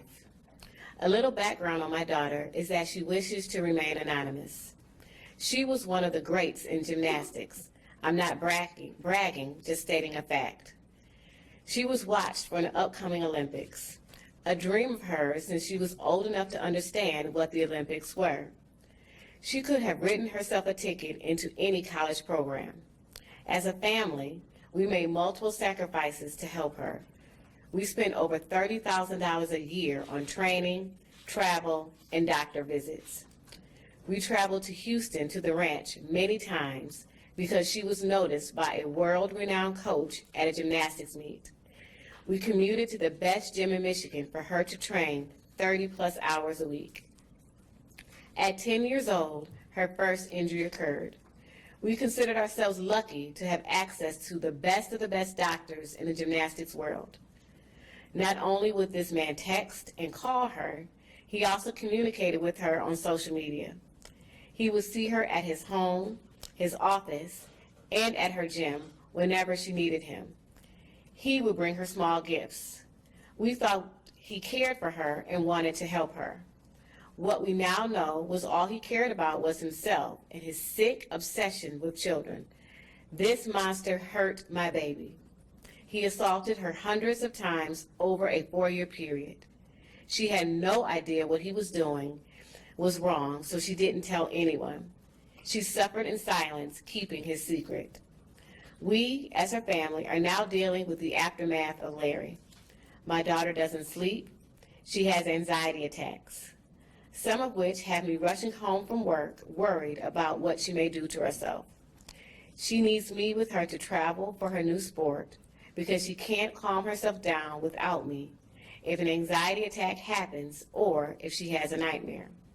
She thinks she sees Larry every place we go, causing terror. She must force herself out of bed in the morning. She does not feel comfortable around her own grandfather, father, and brother because she once trusted Larry not to hurt her, and he did. So why would any other man she trusted hurt her? She now sees a therapist and must take a medication daily to control her anxiety and depression. We as a family are trying to work our way through her new normal, hoping and praying our full life, carefree girl comes back to us. I am working with my employer, trying to make them understand why I must miss so much work. We will support her and do whatever it takes to help bring her back.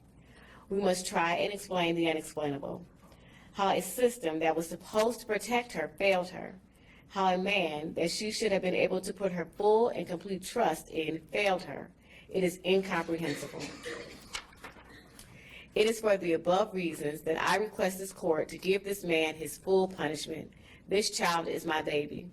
She is a young woman that has the potential for greatness. I beg of this court to give Larry Nassar the full extent of time in jail you hold in your power, so he never knows another day of freedom, just as my daughter will never know another day of innocence. Thank you for your consideration. And just for clarification, Rhonda, this is the mother of victim 73. I understood that as you read it. I want her to know that her daughter still holds greatness, and her daughter needs to realize that. I think at some point when her daughter is ready to listen to all these statements at her tender age, hopefully these will help her as well, because she stands with those sister survivors, as does her mother.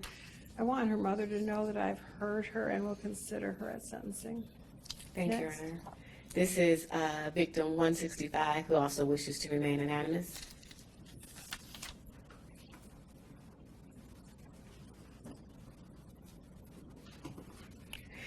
Good afternoon. I have asked someone to speak on my behalf as the mother of victim 165. My daughter is probably the most recent victim of Mr. Nassar. Let me start at the beginning of our story with Mr. Nassar. My daughter started seeing Mr. Nassar at the age of 10 as a gymnast at a local gymnastics club. As you know, gymnastics is a brutal sport that is very hard on the bodies as they are pushed beyond the limit.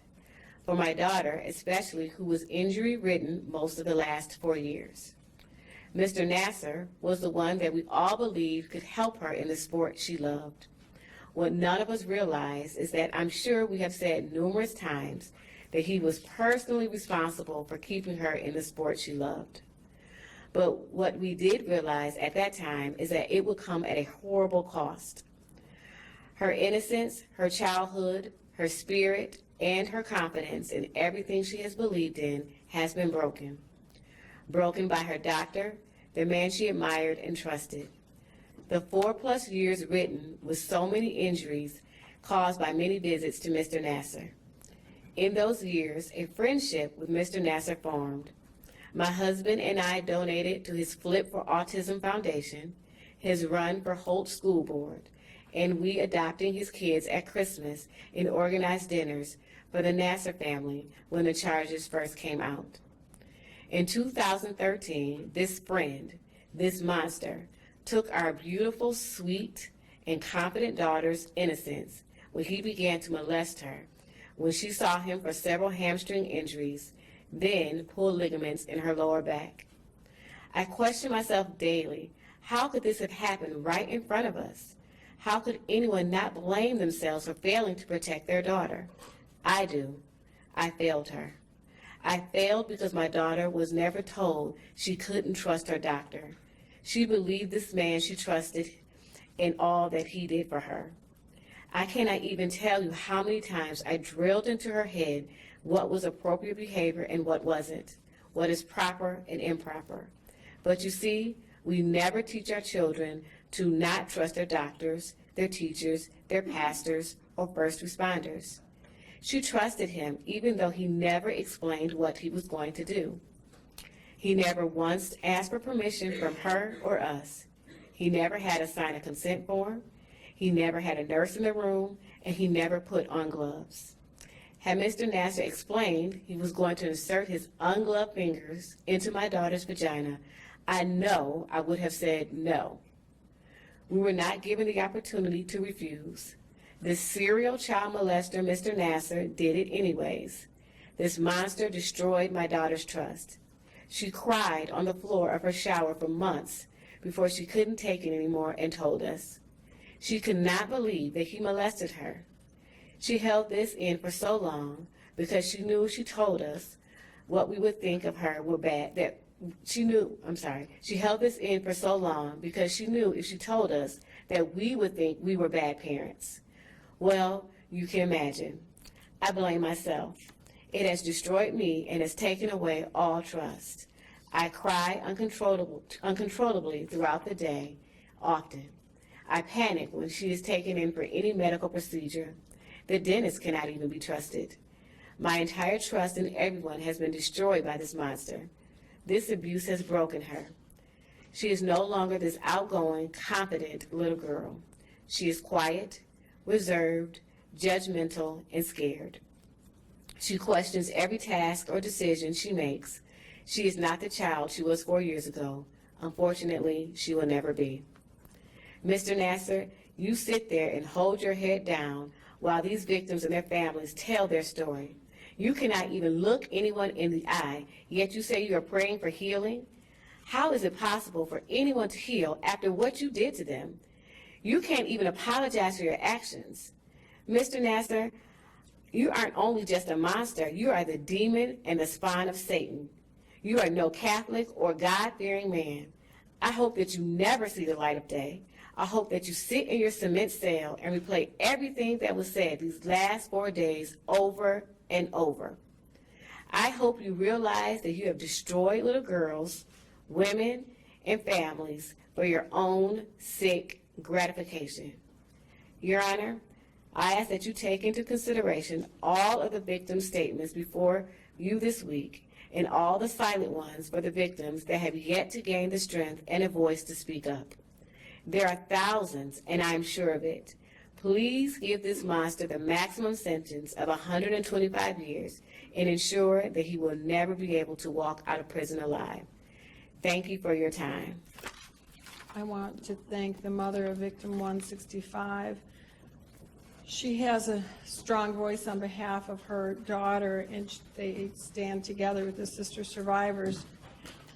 She didn't do anything wrong, and she and the other parents really need to realize, and I've said this before, I'll keep saying it, we all teach our children. Responsible parents teach children about good touches and bad touches. We now have to add to that because of this case. We need to add, question everything, even if you think you have a good doctor, a good lawyer, a good police officer. Question, question, question. It's a really sad thing that we have to do, but this outrage, serial child molester, has made it that way. So it's a good lesson for all of us.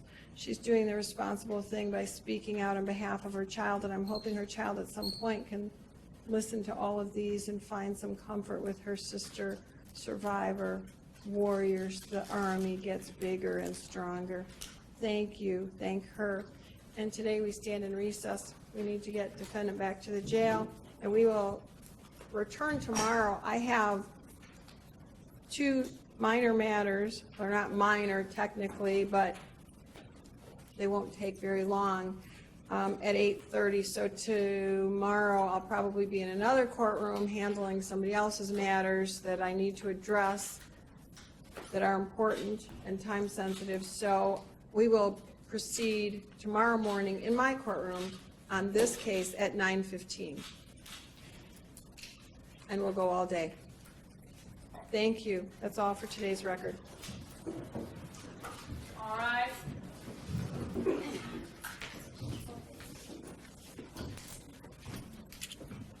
Thank you.